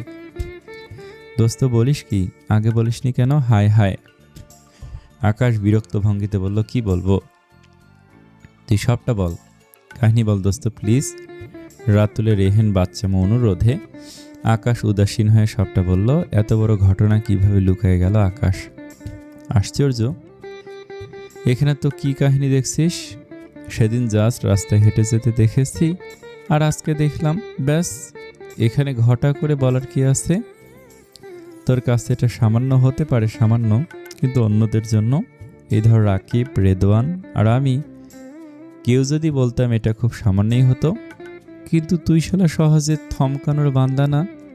তোর ভিতরে সব খোদা পাথর দিয়ে বানাইছে, সেটা টলে উঠেছে মানে বিশাল ঘটনা। সামান্য বিষয়টাকে এত ঘটা করে গবেষণার দরুন বিরক্ত হয় আকাশ। থামবি? সেরকম কিছু না। আগে এমন হয়নি তোর, তাই বুঝতেছিস না। লাভ অ্যাট ফার্স্ট মামা এটা। রাতুল বাঁকা হাসে, মন বলছে তুই কট খাইছস। আর একটা ফালতু কথা বললে লাথি দিয়ে বের করে দেব গাড়ি থেকে। আকাশের ধমকে রাতুল থামার পাত্র নয় মোটেই, বরং ধমক খেয়ে আর দ্বিগুণ আগ্রহ নিয়ে জানালো, দোস্ত প্রথম নিশানায় একেবারে আগুন। মেয়েটা পুতুলের মতো পুরো আগুন সুন্দরী, যে কেউ ফসকাবে। আকাশ চোখ গরম করে তাকায়। আরে আমি ফসকাইনি কসম। আমার জন্য এত আগুন সুন্দরী নাকি? ওটা তো তোর জন্য বললাম। তুই চোখ দিয়ে তাকিয়েছিস মানে? ও আমার ছোট বোন হয়ে গেছে। আকাশ আর কথা বলে না। এ ছেলের সাথে সায় দেওয়া মানেই হয় না। কথা যত বলবে তত পেঁচাবে, আর তাকে আরো ফাঁসাবে। কোনো মানেই হয় না এসবে। এগুলো জাস্ট ফেসিয়েশন। প্রেম ভালোবাসা কিছু না, হতেই পারে না। আকাশ এহনাজ রাস্তায় একটা মেয়েকে দেখে বারবার হা করে তাকিয়ে থাকছে, আর বন্ধুগুলো কট খাইছস বলে হে দিয়ে মরছে। এটা তার ইমেজের সাথে যায় না নাকি? যায় না, একদম যায় না। ড্রাইভিংয়ে মন দেয় সে। Miss Inshia Rahman, we are sorry, but এই মুহূর্তে প্রজেক্টটার এমন পিক পয়েন্টে এসে কিছুতে আপনাকে আমরা এখন ট্রান্সফার করতে পারছি না। কিন্তু স্যার, কোনো কিন্তু শুনতে চাচ্ছি না। চৌধুরী কোম্পানি থেকে পারমিশন দিলেও আমাদের কোম্পানির ক্ষেত্রে এখন নতুন ট্রেনি ম্যানেজ করে প্রপার ট্রেনিং দেওয়ার মতো সময় নেই। আপনার পেছনে আমরা অনেক ইফোর্ট টাইম দিয়েছি। প্রজেক্টের কাজ আজ থেকে শুরু হচ্ছে। আমি চাই না আর কোনো এক্সকিউজ আপনি আমাদের বা চৌধুরীদের সামনে দেন, বুঝতে পারছেন নিশ্চয়ই। আর যদি এত কথার পরও আপনার কিছু বলার থাকে, আমি বলবো রিজাইন করুন। সরি স্যার, আমি লেটার উইথড্র করছি, আমি সামলে নেব সবটা। শিয়া বসের রুম থেকে বেরিয়ে আসলো। প্রজেক্টটা থেকে ট্রান্সফারের জন্য পরশু লেটার দিয়ে গিয়েছিল। তার পক্ষে চৌধুরীদের সাথে কাজ করা সম্ভব না কিছুতেই, কিন্তু বস তাকে ট্রান্সফার করবে না জানিয়ে দিলেন। জোরে শ্বাস ছাড়লো সে। কিছু করার নেই, চাকরিটা তার স্বপ্ন। কোনো ব্যক্তিগত সমস্যার জন্য সে সেটা ছাড়বে না। প্রফেশনালিজম বজায় রেখে কাজ করলেই তো হলো। এত ভাবার কি আছে? এমন হাজারটা বুঝ দিতে দিতে সে করিডোরে এসে দাঁড়ালো। বাইরে শীতল বাতাস বইছে, চোখ মুখ লেপ্টে ছুঁয়ে যাচ্ছে সেই শীতল বাতাস। সে আকাশের দিকে তাকিয়ে চোখ বন্ধ করে নিল। সময় তাকে যেন জোর করে 8 বছর আগের সময় ফিরিয়ে নিয়ে যেতে চাইল। তখন তার বয়স 8, কলেজের গণ্ডি পার হবে কিছুদিন পরেই এইচএসসি। অথচ ফিজিক্সে সে দারুণ দুর্বল, কিছুতেই ফিজিক্সের ভয় সরাতে পারছে না। ঠিক করলো বাবা মাকে জানাবে, এই কয়টা দিনের জন্য হলেও আলাদা একটা টিউটর চাই তার। কলেজ গিয়ে বন্ধুদের টিউটরের কথা জানাতেই তার বেস্ট ফ্রেন্ড রাকা জানালো তার এক ফ্রেন্ড এর বড় ভাই ঢাকা বিশ্ববিদ্যালয়ের ফিজিক্সের স্টুডেন্ট, দারুণ ফিজিক্স বোঝায়। সেও নাকি 2-1 দিন পড়া দেখতে গিয়েছে। শিয়া রাজি থাকলে তাকে বলে দেখবে। শিয়া না করে না। 3 দিন পর রাকা জানায় পড়তে রাজি হয়েছে, কিন্তু ফি নেবে না, ছোট বোনের ফ্রেন্ড হিসেবে পড়াবে। শিয়া প্রথমে মানতে চায় না, কিন্তু ভেবে দেখে লাভ বই ক্ষতি তো নেই। পড়তে শুরু করার পর না হয় ধীরে সুস্থে ফির কথা বলবে। শিয়া পরের সপ্তাহে পড়তে যায়। সেখানেই তাকে প্রথমে দেখেই তার কিশোরী মন থমকে যায়। একটা পুরুষ তার হৃদয়ে থমকে দেয়। ধীরে ধীরে পুরুষটাও মনটাও গলে বইকি, দুটো মন এক হয় পাগলের মতো ভালোবেসে একে অপরকে। গোটা একটা জীবন একসাথে কাটিয়ে দেওয়া আর প্রতিজ্ঞা করে তারা। সময় যায়, ভালোবাসার সময়ের সাথে পাল্লা দিয়ে বাড়তে থাকে। তখন তাদের সম্পর্কের 2 বছর পেরিয়ে গেছে। হঠাৎ এত ভালোবাসার মধ্যে একদিন, ম্যাডাম স্যার আপনাকে ডাকছেন। অফিস ক্লার্কের ডাকে হুঁশ ফেরে শিয়ার। আমি আসছি। উল্টো হয়েই ভেজা চোখ জোরে মুছে নেয়। মানুষ বেইমান, বড্ড বেইমান। শখের জিনিসকে একটা সময় পর ছুঁড়ে ফেলতেও দুবার ভাবে না। বেইমান, খুব বেইমান। কলেজের কাজ শেষে রিমি আর প্রিয়া হাত ধরাধরি করে বের হচ্ছে। যার যার বাড়ির দিকে রওনা দিবে। কলেজে এক্সামের আগে আর আসতে হবে না। কে জানে আবার দেখা হবে কবে। পরীক্ষার সামনে বাবা মাকে ম্যানেজ করে ঘুরতেও তো বের হতে পারবে না 2 বান্ধবী। জিন্দা রাহে তো জরুর মিলেঙ্গা মেরা রিমি জান, মাজ্জা মুসে সরকার প্রিয়। নাটক করতে করতে একে অপরের দিকে হাত বাড়িয়ে দেয়। কৃত্রিম কান্নার অভিনয় শুরু করে দুজনে। এক গাদা নাটক সিনেমার ইমোশনাল ডায়লগ অভিনয় করে বিদায় নেয় দুজন। যার যার বাড়ির রাস্তায় হাঁটা দেয় দুজন। প্রিয়া রিক্সার জন্য অপেক্ষা করছে। আজ কেমন যেন ভাবসা গরম পড়েছে। এই তো 2 দিন আগেও শীত, সাথে বৃষ্টি, অসহ্যকর পরিবেশ। কেউ আজকে বৃষ্টি নামলে কি হয় ভাবতে ভাবতে বিরক্ত হয়ে এদিক ওদিক তাকায়। ভর দুপুরে কোথাও রিক্সার দেখা যাচ্ছে না। ফর্সা মুখ গরমে লাল টমেটোর মতো লাগছে। অনবরত ঘামছে। ওড়না দিয়ে মুখের ঘাম মুছে দারুণ বিরক্ত হয়ে অবশেষে হাঁটা ধরে সে। বাড়িতে ফিরতে আরও আধা ঘন্টা লাগে। ঘড়িতে এখন বাজে বেলা 2:16। আপু নিশ্চয় এত জলদি ফেরেনি। রুমে গেটের সামনে এসে ব্যাগে হাত দিতেই আবার চমকে ওঠে সে। সর্বনাশ, সকালে সে তাড়াহুড়োয় চাবি নিয়ে বের হয়নি। প্রিয়ার এবার হাত পা ছড়িয়ে সিঁড়ির ওপর বসে পড়ে। ব্যাগ হাতড়ে ফোনটা বের করে বোনের নাম্বারে ডায়াল করে। বারবার রিং বেজে যাচ্ছে, কেউ ফোন তুলছে না। টানা কয়েকবার বোনকে ফোনে না পেয়ে প্রিয়ার এবার কান্না পেয়ে যায়। একদিকে দারুণ খিদে পেয়েছে তার ওপর অসহ্য গরম, নিজের ওপরই রাগে তার গা জ্বলে যায়। বাগানের ট্যাপ থেকে হাত মুখ ধুয়ে বের হয়ে আসে সে। সামনের দোকান থেকে একটা কেক আর পানির বোতল কিনে রিকশার জন্য অপেক্ষা করে। সে আর অফিস যেতে হবে, সেটাও এখান থেকে ঘন্টা খানেকের পথ, আর শহরের জ্যাম তো আছেই। মিস ইনশিয়া, স্যার বলুন। আমাদের এখন প্রজেক্ট সাইটে যেতে হবে, আজ থেকে ওখানেই আমাদের কাজ। বলতে পারেন এসির নিচে বসে হাওয়া খাওয়ার দিন শেষ আর কি। মিটিং রুমে আকাশ, অয়ন সহ বাকিরা সবাই আছে। অয়নের এমন কথায় শিয়ার মেজাজ খারাপ হয়ে যায়। এসির বাতাস খায় মানে কি, কাজ করে না নাকি? তার খুব করে বলতে মন চাইল। বাতাস তো আপনারা খান আর অর্ডার করেন, আর কথা শোনান আমাদেরকে। কিন্তু বলা হয়ে উঠল না, মনের কথা মনেই চেপে মুখে বলল, জি স্যার, সাইটের কাজ শুরু হলে যেতে তো হবেই। তাহলে চলুন ওঠা যাক, কাজ অলরেডি সকাল থেকে শুরু হয়েছে, বাকিটা এখন থেকে দেখতে হবে। আকাশ কথাটা বলে ফোন হাতে নিয়ে আগে বের হয়। একে একে সবাই রুম থেকে বেরিয়ে অফিস বাসে উঠে পড়ে। তাদের প্রজেক্ট সাইট বেশ খানিকটা ভিতরে। পর্যটকদের কথা মাথায় রেখে সুন্দর ভিউর আশেপাশে করা হচ্ছে এত বড় হোটেল। প্রিয়া প্রায় 1 ঘন্টার মাথায় এসে পৌঁছায় বোনের অফিসের সামনে। রিক্সাওয়ালার ভাড়া মিটিয়ে অফিসে ঢুকে যায়। কাউরে খুঁজতেছ মা? দারোয়ানের কথায় ফিরে তাকায় প্রিয়া। আঙ্কেল, একটু ইনশিয়া রহমানকে জানাবেন তার বোন এসেছে, আর্জেন্ট দরকার। আচ্ছা, আপনি অপেক্ষা করেন, আমি উপরে কন্ট্রোল রুমে জানাচ্ছি। দারোয়ান কল করে অফিসের কন্ট্রোল রুমে। আধ মিনিট পর ফোন রেখে জানায় সে অফিসে নেই। মা, ম্যাডাম তো অফিসে নেই। নাই মানে আমাদের অফিসের প্রজেক্টের সাইডে গেছে, এখন তার অফিসে ফিরবে না। এবার যেন প্রিয়ার দুঃখের 16 কণা পূর্ণ হলো। চোখে না চাইতেও পানি চলে এলো। দারোয়ান বোধহয় বুঝতে পারল তার দরুন মায়া হলো মেয়েটার জন্য। প্রিয়া কান্না গিলে নিয়ে বলল, আপনি কি একটু সেই ঠিকানাটা দিতে পারবেন? হমা, দাঁড়াও তুমি, আমি ঠিকানাটা নিয়ে লেখা দেই। দারোয়ানের থেকে ঠিকানাটা লিখে নিয়ে আবার রাস্তায় বের হলো প্রিয়া। কিছু খেয়ে নেওয়া দরকার, কিন্তু ম্যাপে যে ঠিকানা দেখাচ্ছে সেটা সে চেনে। শহর থেকে বেশ খানিকটা ভিতরে, সেখানে যে 1.5 ঘন্টার মতো সময় লাগবে যেতে। ঘড়ির দিকে তাকালো সে, বেলা বাজে 3:45। নিশ্চয়ই যেতে যেতে 5:30 বেশি হয়ে যাবে। শীতের সময় 6টা মানে তো অন্ধকার। বাসায় ফিরে গেটে অপেক্ষা করবে নাকি আপুর কাছে রওনা দিবে বুঝে উঠতে পারে না প্রিয়া। পর মুহূর্তে মনে পড়লো আপু বারবার বলে গেছিল তার ফিরতে বেশি রাত হলে যেন জেগে অপেক্ষা না করে খেয়ে ঘুমিয়ে পড়ে। রাত করে একা গেটের সামনে বসে থাকার মানেই হয় না। মনে মনে আপুর কাছে যাওয়ার প্ল্যানই করলো।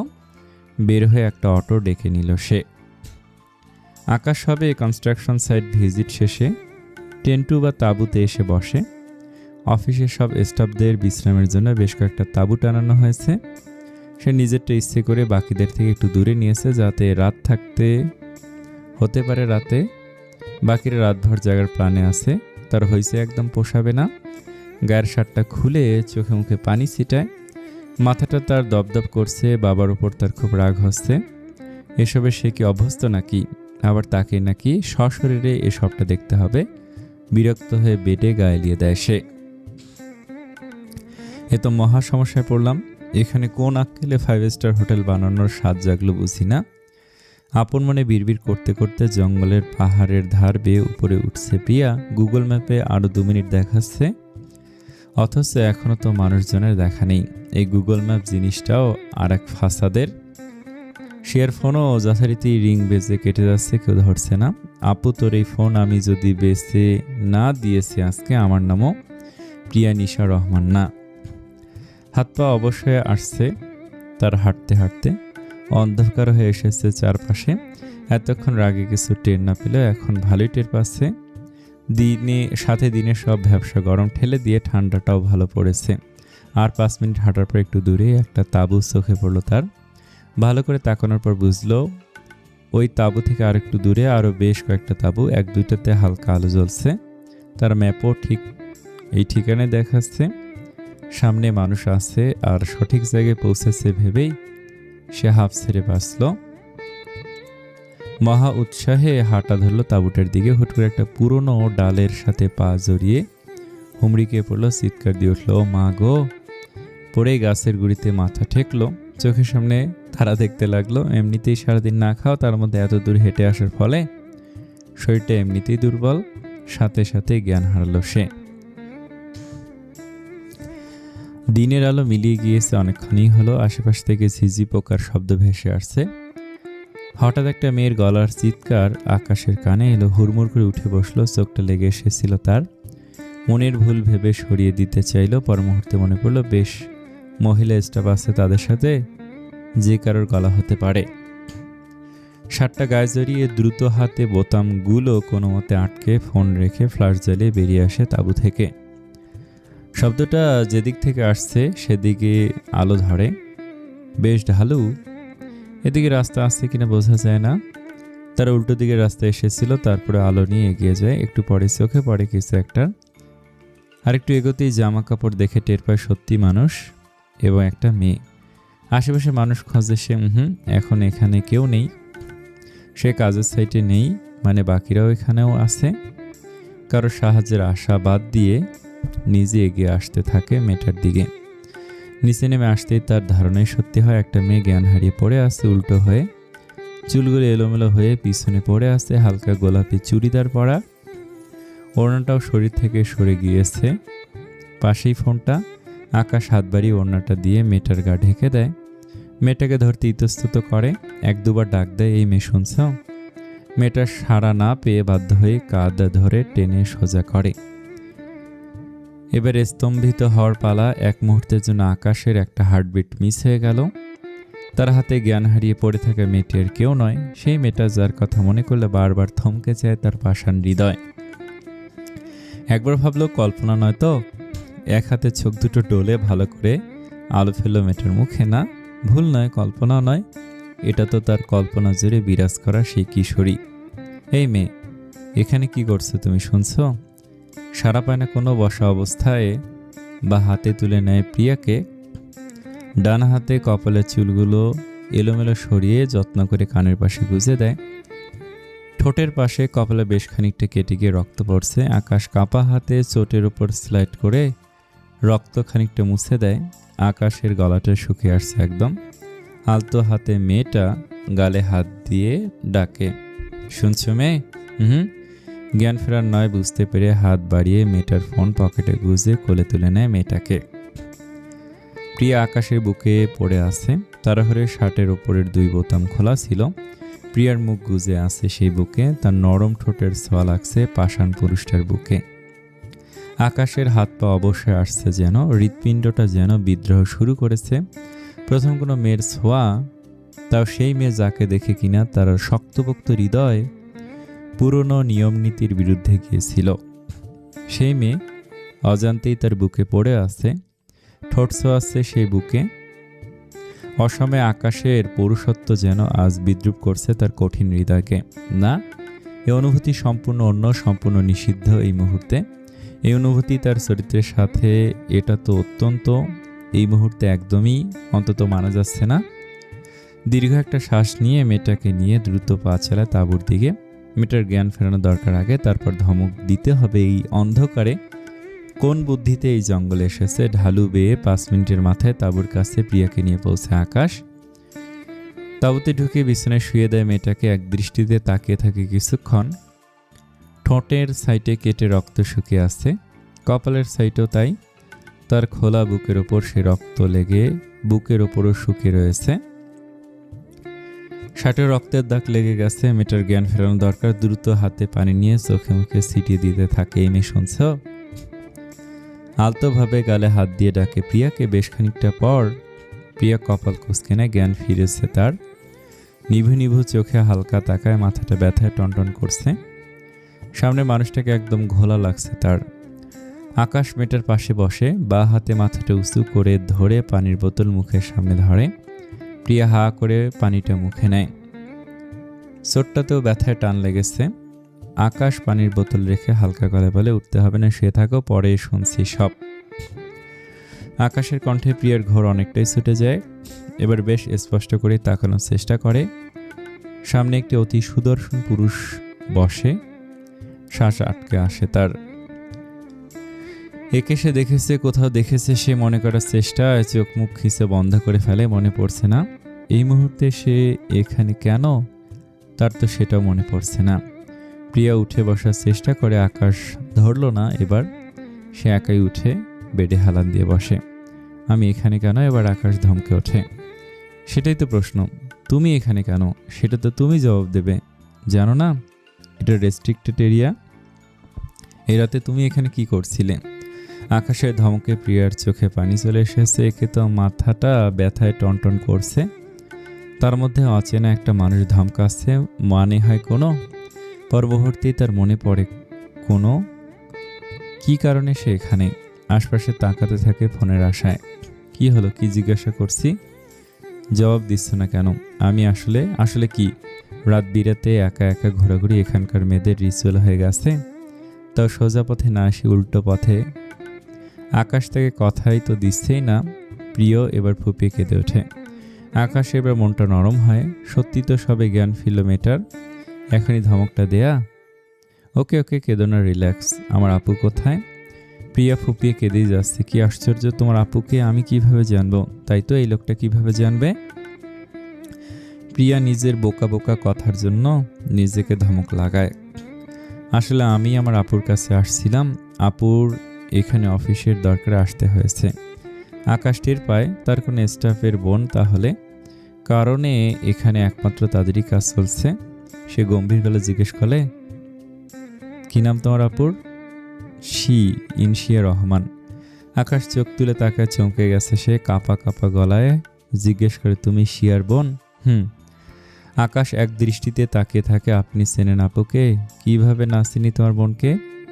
এ পরিচয় যে বহু বছরের, কিন্তু মুখে বলে আমার প্রজেক্টে আছে সে। প্রিয়া অসহায় চোখ নিয়ে তাকিয়ে আছে। আমার ফোনটা দেখেছেন? আকাশ ফোনটা বের করে তার হাতে দেয়। ফোনটা সুইচ অফ, গ্লাস ফেটে গেছে পাথরের সাথে বাড়ি খেয়ে। কাদো কাদো মুখ নিয়ে গাল ফুলিয়ে ফোনটা আকাশের দিকে দেখায়। দেখুন না ভেঙে গেছে, আপনি একটু আপুকে আসতে বলেন না। আকাশ চোখ সরাতে পারছে না মেয়েটার ওপর থেকে। কপালে আঘাতের কারণে কপালটা ফুলে গেছে এক সাইডে। কাদার ফলে ফর্সা ফুলো ফুলো গালের দুপাশে টমেটোর মতো লাল হয়ে গেছে। মাথার খোলা কোমরে ছড়ানো চুলগুলো এলোমেলো হয়ে বিছানায় ছড়িয়ে আছে। তার উপর এই মেয়ে চোট উল্টিয়ে বাচ্চাদের মতো ভাঙা ভাঙা ফোনটা দেখাচ্ছে, যেন কোনো ছোট বাচ্চা খেলনা ভেঙে যাওয়ার অভিনয় করে গাল ফুলিয়ে অভিযোগ দিচ্ছে। আকাশের গলাটা শুকিয়ে আসছে কেন জানি। বুকের বাপাসটায় বোধহয় কিছু একটা হচ্ছে। কি হচ্ছে সে সেটা জানে না, শুধু জানে বেয়াদব হৃৎপিণ্ডটা খাঁচার ভিতর ঝড় তুলেছে। দিন না ফোন। আকাশ এলোমেলো দৃষ্টি সরিয়ে নেয় মেয়েটার মুখ থেকে। ফোন করে কাউকে আসতে বলেছি, ওখান থেকে আসতে একটু সময় লাগবে, অপেক্ষা করো। প্রিয়া হাফ ছাড়ে, আবার এদিক সেদিক তাকাতে থাকে। কি খুঁজছ?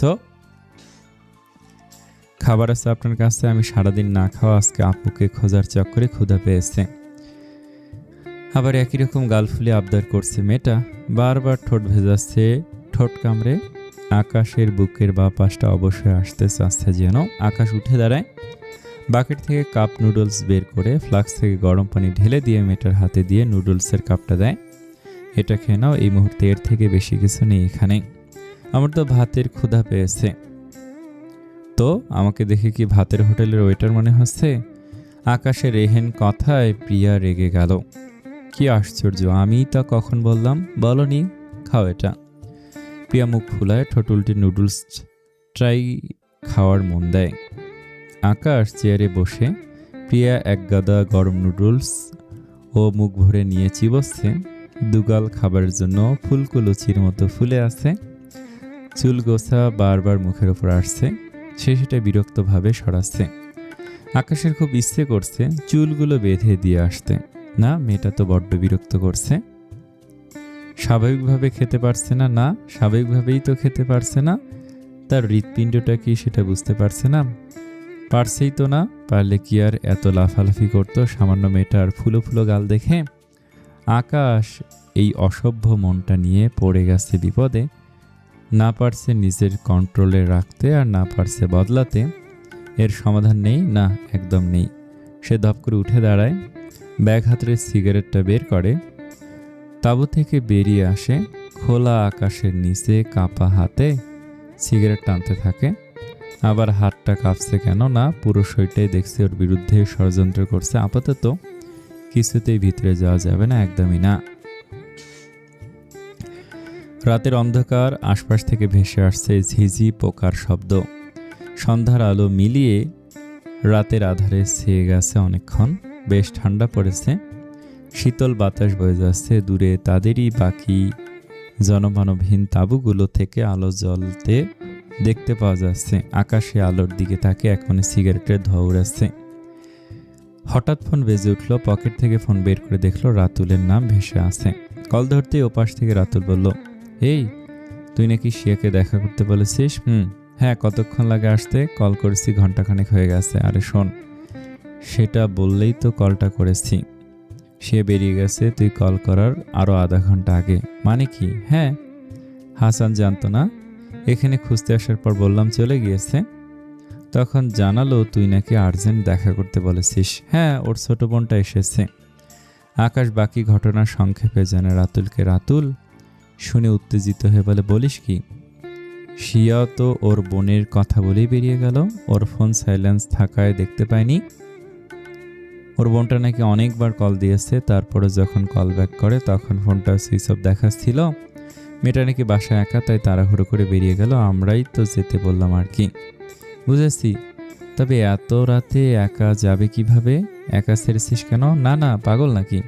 আমাদের একটা দায়িত্ব আছে তো নাকি, অফিসের গাড়ি দিয়ে পাঠিয়েছি। ওকে, শুনে একটা কাজ কর, শিয়াকে কল দিয়ে ওর বোনের ব্যাপারটা জানা। ওই নিশ্চয়ই মেয়েটাকে খুঁজছে। আমি মেয়েটাকে নিয়ে শহরে ব্যাক করছি, পৌঁছে দিচ্ছি বাসায়। রাতুলের সাথে কথা শেষ করে হাতের আধ পোড়া সিগারেটটা ছুঁড়ে ফেলে তাঁবুর সামনে এসে দাঁড়ায়। আসবো ভিতরে? প্রিয়া যেন অপেক্ষায় করছিল আকাশের ফেরার আসন। আকাশ ভিতরে গিয়ে দেখে খাওয়া শেষ করে প্রিয়া বিছানায় পা ঝুলিয়ে বসে আছে। এখন অনেকটা ফ্রেশ লাগছে তাকে।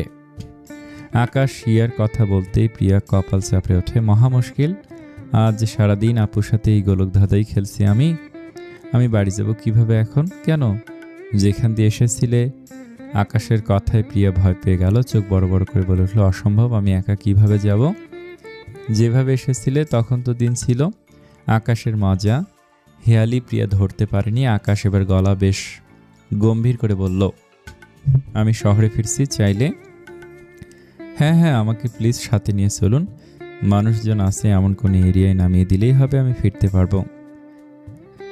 আকাশ ভুরু কুঁচকে তাকে রইল। পুচকে মেয়েটা তাকে কি মনে করে? এতটাই ইরেসপন্সিবল? আশ্চর্য। চলো বলে আকাশ বেরিয়ে আসে তাঁবু থেকে। প্রিয় পিছন পিছন বেরিয়ে আসে। আকাশ রাতুলকে মেসেজ করে জানিয়ে দেয় সে চলে যাচ্ছে, এদিকটা যেন তারা সামলে নেয়।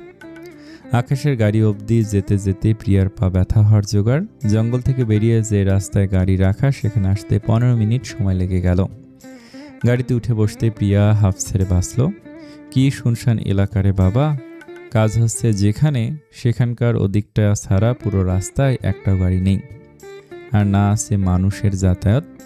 কেমন ভুতুরে পরিবেশ। আকাশ সিটে বসতে বসতে বলে, সিট বেল্ট বেঁধে নাও। প্রিয়া সিট বেল্ট হাতে নেয়, বুঝতে পারে না কিভাবে লাগাবে। পারছি না তো। আকাশ বিরক্ত হয়ে তাকায়, সামনে একটা সিট বেল্ট লাগাতে পারছো না?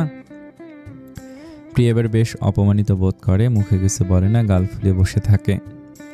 সিট বেল্ট বেঁধে আকাশ প্রিয়ার মুখের দিকে তাকায়। বাইরে ঠান্ডা, কিন্তু এতটা হেঁটে আসার কারণে মেয়েটা ঘেমে নেমে একাকার। গাড়ির আলোতে সেই ঘাম চিকচিক করছে, কপাল থেকে গড়িয়ে পড়ছে গালের দিকে। আকাশের খুব করে ইচ্ছে করছে মেয়েটার মুখটা আলতো হাতে ছুঁয়ে দিতে, ভেজা মুখটা মুছিয়ে দিতে। এলোমেলো দৃষ্টি দ্রুত সরিয়ে বড় নিঃশ্বাস ছাড়ে। বোতল থেকে পানি খেয়ে শুকনো গলাটা ভেজে গাড়ি স্টার্ট করে। ভীষণ নীরব আশপাশ। রাস্তায় না আছে আর একটা মানুষ বা গাড়ি, না আছে কয়েক কিলোমিটার মধ্যে কোনো লোকালয়। গাড়ি আপন মনে চলছে সেই নীরব আধার আমার রাস্তায়। প্রিয়ার কেন মনে হচ্ছে তার দিকে কেউ তাকিয়ে আছে, বারবার তার দৃষ্টি দিচ্ছে কেউ। হেঁটে আসার দরুন সেই যে ঘেমে গিয়েছিল, শরীর এখনো ঘামে চিটচিট করছে। গাড়ির ভেতর দুজনেই চুপ। আকাশ একমনে গাড়ি চালিয়ে যাচ্ছে। প্রিয়ার অস্বস্তি হচ্ছে খুব, কেন জানি। এসি থাকা সত্ত্বেও ঘামছে এখনো সে। আচ্ছা, লোকটা কি পারফিউম ব্যবহার করে? পুরুষ মানুষের গায়ের গন্ধটা কি এতটাই সুন্দর হয়? প্রিয়া চোখ বাঁকিয়ে তাকায় শার্টের ওপরের দুটো বোতাম খোলা। শার্টে রক্তের দাগ শুকিয়ে আছে, গলার কাছেও তাই। প্রিয়া আর একটু ভালো করে তাকায়। আর পাঁচটা ছেলের মতন সিগারেট খাওয়া আধপোড়া কালসে ঠোঁট নয়, কপালের বাঁ পাশে একটা কালো তিল, ওই তো গলায় অ্যাডামস অ্যাপলের ওপরও একটা তিল। ছেলে মানুষ এত ডেশিং হয় কিভাবে? আচ্ছা, লোকটা কি বিবাহিত, বউ আছে? নেই বোধ হয়, তবে গার্লফ্রেন্ড নিশ্চয়ই আছে। জিজ্ঞেস করবো না, থাক। কি ব্যাপার, তার মন খারাপ হচ্ছে কেন? তাতে এত হ্যান্ডসাম গুড লুকিং ডেশিং ছেলে না থাকাটাই অস্বাভাবিক। প্রিয়া এক মনে দেখে যাচ্ছে আকাশকে। সে খেয়াল করলো আকাশও ঘামছে, গাল বেয়ে ঘামের ফোঁটা গড়িয়ে গলা বেয়ে শার্টের ভিতর চলে যাচ্ছে, বুকটা ঘেমে জল জল করছে।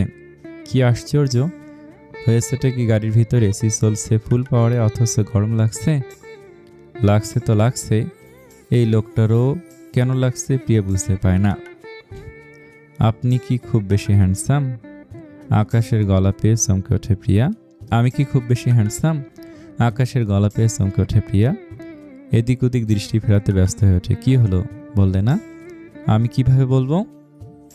কেন, রাতকানা কি তুমি? আকাশের কথায় ক্ষেপে গেল প্রিয়া। তাকে রাতকানা বলছে মানে? আজব মানুষ তো। রাতকানা হলে হেঁটে গাড়ি অবধি আসতে পারতাম আমি। কেন মনে হলো আমি রাতকানা? তখন থেকে তাকিয়ে আসছো, খেয়াল করছিলাম। ভাবলাম আমি বোধহয় খুবই সুন্দর, তা জিজ্ঞেস করতেই তো বললে জানো না, তাই ভাবলাম তাকিয়েছিলে হয়তো, কেউ দেখতে পারছিলে না। আকাশের হেয়ালি বুঝতে পেরে তেতে উঠল প্রিয়া। গলা উঁচিয়ে বলল, মোটেই তাকিয়েছিলাম না আপনার দিকে আমি।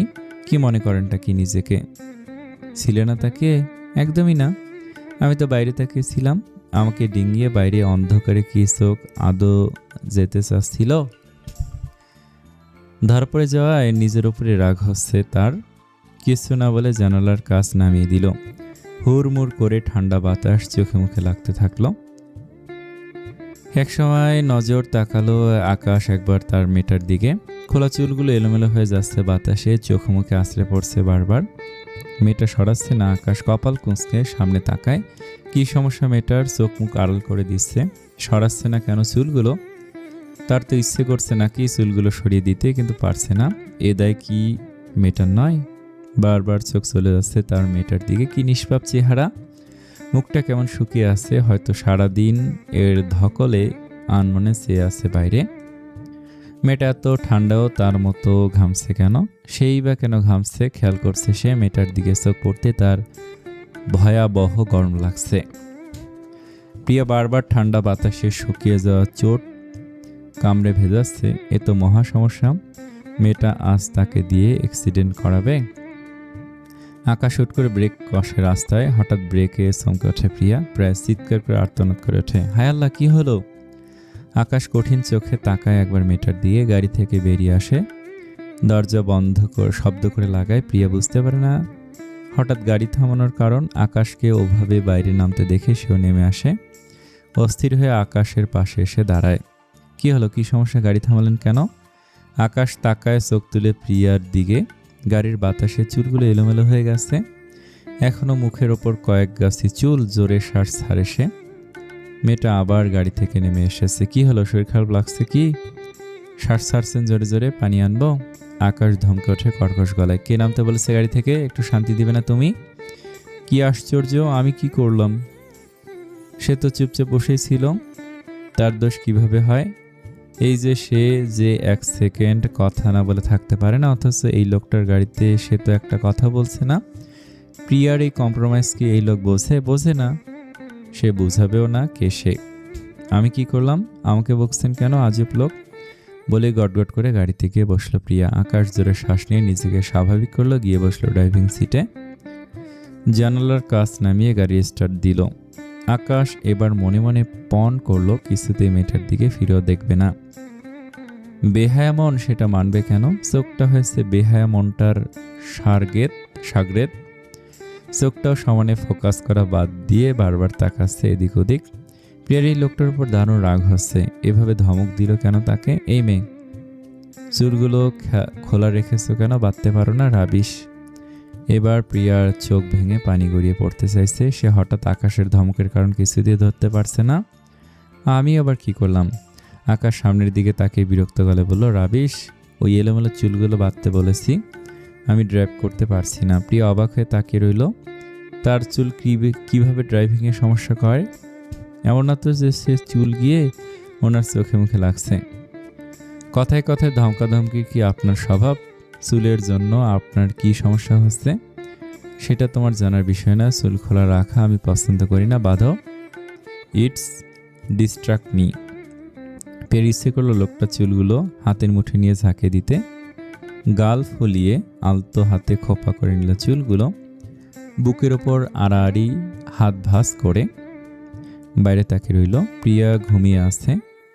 আকাশ জানালার কাঁচ তুলে দিয়েছে, এসি কমিয়ে দিল। পৌঁছাতে আরও ঘন্টাখানেক লাগবে। 10 মিনিটের মাথায় প্রচণ্ড শব্দে ধাক্কা খেয়ে ঘুম সেটে গেল প্রিয়া। গাড়ি ব্রেক করার কারণে চমকে উঠেছে। সে আকাশের দিকে তাকে ভীতু গলায় বলল, এবার আমাকে দোষ দিবেন না কিন্তু, আমি কিছু করিনি। আকাশ কপাল কুঁচকে তাকায় প্রিয়ার দিকে। এতটুকুতেই ঘুমে চোখ মুখ টমেটোর মতো ফুলিয়ে আছে। কিছু না বলে বেরিয়ে আসে গাড়ি থেকে। গাড়ির সামনে ধোঁয়া উঠছে। এই সময় এই ঝামেলা হতে হলো। গাড়ি জোরে গাড়ির উপর লাথি দিল সে। মেজাজ খারাপ হচ্ছে, ড্যামিট। প্রিয়া এবার বেরিয়ে আসলো। সেও দেখতে পেল ধোঁয়া। কি হলো? গাড়ির গরম লাগছে, এখন সে দৌড়াদৌড়ি করবে না বলল। বসে থাকো সারা রাত এখানে। আকাশের খোটা দেয়া কথায় প্রিয়ার রাগ হলো। বললেই তো হয়, কি সমস্যা গাড়ির? দেখতেই পাচ্ছ না? বোঝাই তো যাচ্ছে সমস্যা হয়েছে। দেখতে হবে? এত কথা না বলে গাড়িতে গিয়ে বসো। প্রিয়া মুখ বাঁকিয়ে গাড়িতে হেলান দিয়ে দাঁড়ালো। আসসালামু আলাইকুম। বিশ্বাস করেন এই গল্পটা অনেক সুন্দর। এটা রোমান্টিক গল্প। যারা রোমান্টিক গল্প ভালোবাসেন এবং সব কিছুই থাকবে গল্পটার মধ্যে, এই গল্পটা দেখতে পারেন। আর অবশ্যই লাইক তো করবেন। অনেক ভালো থাকবেন। আসসালামু আলাইকুম। দোয়া করবেন আমার জন্য এবং আমার মায়ের জন্য।